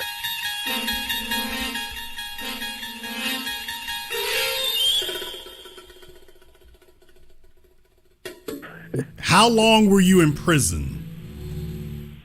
I've never been in prison in my life, sir. Yes, you have. How long have you ever Yes, been in sir. prison? Sir, I can hear the handcuff bruises around your wrist now, sir. I can hear it now because this is silliness on parade. It doesn't matter what you call us. The only thing that matters is what you're going to do about white supremacy. Sir, you didn't say what we're going to do about white supremacy. You can call us whatever you want to. We'll agree with you. Now, what are we going to do? And you didn't say a word about what you're going to do. You just circle back around. We'll just call ourselves this name. It's got magical powers. Shazam! No, it's not. It's more than that. You got to educate yourself on law. Like, value a black law dictionary. And then you'll understand more. Okay. Well, sir, I'm glad to see that your parole hearing worked out. So thank you very much for giving us a call here. This is what happens when, you've been locked down and you sit up here and have etymological wars as if you're winning something. Well, if we just all call ourselves the same name. So you saw, by the way, if you all want to know how to shut those kind of clowns down, I just showed you. Okay, whatever name you want to use, just tell me what you want to use. Okay, this name we need to use. Great. Now, what are we going to do about white supremacy? Well, we need to remember the name we call ourselves. This is how useless, impotent Negroes sit around, waste tons of time. He ain't gonna do nothing. It's just, you need to use a different name. Okay, use a different name. Now, what is that gonna help us do? Help us to understand. We already understood. Get the Black Laws Dictionary. We got the Black Laws Dictionary. Well, go ahead and get your Britannica, Encyclopedia Britannica. This is how powerless individuals respond to serious situations. They respond in a futile, powerless way. They sit here intellectually masturbating. Nothing he said changes anything, and certainly it doesn't do anything about white supremacy. I'm gonna go talk about other black people. Why are you calling yourself black? We is Moorish. Well, first of all, we are not all Moors. That's the first thing of epic ignorance. We're not all Moors or Moorish to begin with, but even if we were, fine. Now, how does this enhance our ability to defeat white supremacy? Oh, it don't, but I feel better if you do what I tell you to. Well, I feel better if you go and get rid of all that prison toilet tissue that you've been holding on to as a souvenir from your time at San Quentin. I feel better if you do that. What I need for you to do is to spend less time in front of that transparent television that you picked up from the California Department of Corrections. If you're going to pick up a Black's Law Dictionary, it's useless if you're not going to get a law degree. And so instead of worrying about what we call ourselves, why don't you worry about what you call yourself? See, the problem is, I need to apologize to the rest of you that you understand. Yeah, we is actually more. What are we going to do about it here? I got my fizz. Want to see me twirl it? Swing, swing, swing.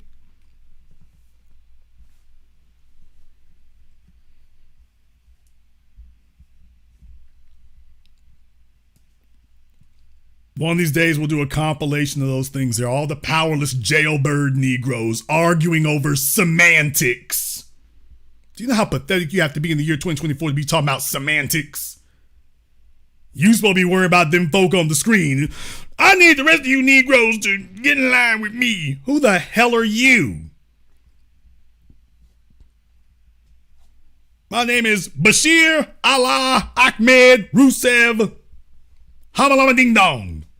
Okay. And Mr. Hamalama Ding Wong Ding Dong. Mr. Hamalama Ding Dong. This white supremacy thing, you need to get your vocabulary straight. What the hell is this? Reading Rainbow? That's the problem. You Negroes ain't serious about white supremacy. If you ain't calling yourself what I tell you to, then you ain't serious about white supremacy. That's the problem right there. You ain't serious about it.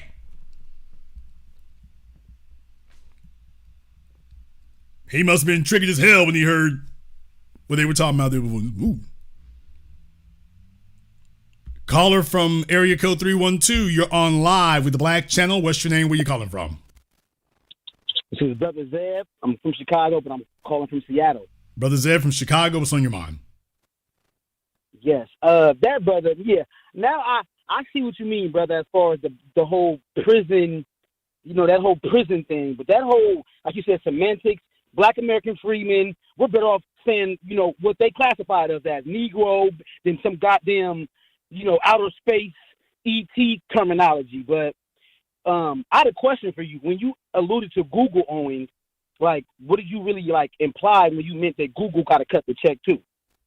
Well, because they are all these Silicon Valley corporations, they are all beneficiaries of the ill-gotten gains of America, and they've used it to invest it over and over again, and they have specifically targeted white people to enrich, and not just enrich them a little bit. They've made them fabulously rich, fabulously wealthy. All these alt-right white supremacists who they have political commentary that's specifically anti-black, and YouTube has made sure they have not thousands, not hundreds of thousands, millions of viewers from what's his name, Tim whatever his name was around with Joe Rogan, Stephen Crowder, Matt Walsh. We can go down a long damn list of them. That YouTube and the Google Corporation has specifically targeted to make sure that they get a big ass, huge head start. They've got tons of money behind them. They're independently wealthy.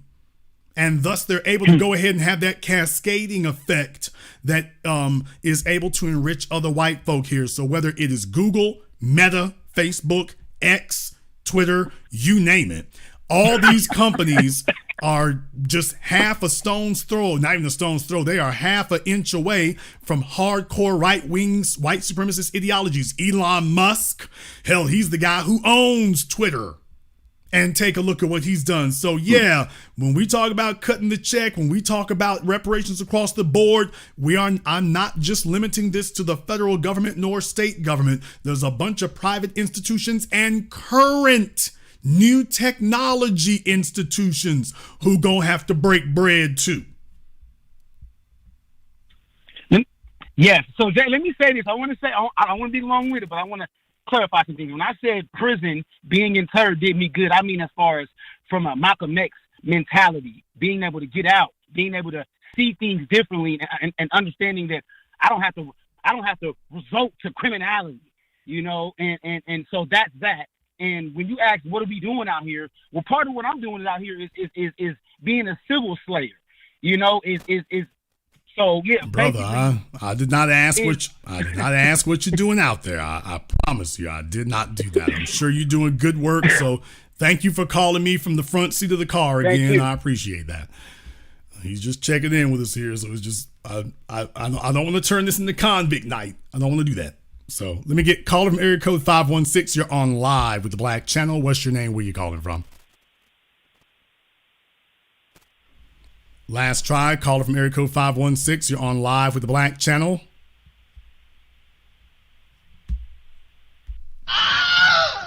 All right, caller from area code 516 has been abducted. Hopefully somebody will find them out there somewhere. So if you see somebody, if you're in the 516 area code and you see somebody's feet sticking out the back of a 86 Buick kicking furiously to get free, that might be the caller from area code 516. So please contact emergency services, just in case you spot that. Well, once again here, folks, like I say, when the line moves, it moves for business, it moves for war. And I just took tonight as my opportunity to go ahead and show you all that we are always in the crosshairs. We are always the target.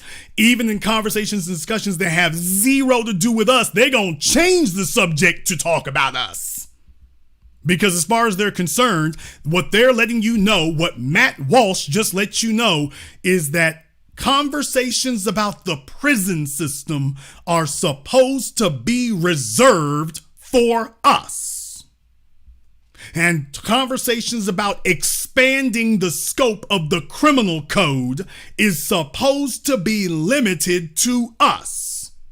And the moment that they see that you are expanding that criminal code, especially in a manner that could specifically target white people, they're going to slam on the brakes and say, oh, hell no, you are not going to do that. The criminal code, any discussion of the criminal code, and certainly any discussion of expanding it, must be focused on and limited to black people. That's why we made it. We made the criminal code for them. We didn't make the criminal code for us. We made it for them. How dare you attempt to expand it? Let me get one more caller here. Caller from area code 954. You're on live with the Black Channel. What's your name? Where you calling from? How you doing, Jason? This is Child of Ogun. Okay, Child of Ogun. Where are you calling from? Miami, Florida. All right, Child of Ogun from Miami. What's on your mind? I just want to let the family know that when we see all of these things, you have to understand that we have to protect our children and teach our children appropriately, right? When you see these parents that have guns and all these things for their children, do these same things for your child and teach them appropriately. Sorry I have to say, Jason. Thank you very much for giving us a call here tonight. Take this as a warning here. Take this as a warning. Just understand, if they're talking about these things, that's a serious matter. They were talking about their society and then drug us into it to say, wait a minute, we're not doing enough to target them? Really? Take that seriously, because I certainly do. Anyway, we're going to go ahead and wrap things up here tonight. Before I go, let me go ahead and send a special thanks here to my man, Vinny. I know you hate it when I do that, brother. I understand that, but I wanted to say a special thank you. I appreciate that. Vinny V, thank you very much for your support tonight. And as always, so thank you very much. I appreciate that. Also to Mr. Burkett, thank you as well. And to everyone who has contributed to support tonight's program on PayPal or Venmo, thank you very much for your support. And if you are new here to the Black Channel, welcome to the haven of intelligent black thought. We do this every weekend. Click that red subscribe button, click that yellow notification bell. Join us each and every time that we are here. If you haven't been to our website, blackchannelfilms.com, you want to go and check out our groundbreaking, best-selling documentary work, 7 a.m., Gentrified Race War, all available on DVD and streaming. Go to blackchannelfilms.com. That is blackchannelfilms.com. Might be some changes here in the works coming as well, so I want all of you to be watching out for that. Who knows? Don't be surprised if I surprise you. I want to thank all of you for tuning in to tonight's program. Thank you for watching live or recorded. Thank you for liking, subscribing, and sharing. And this concludes tonight's broadcast of the Black Channel. I am your host, your brother, your humble servant, the Black Authority. And until next time, my brothers and my sisters from around the world, remember, Black is the future, and the future is uncompromising.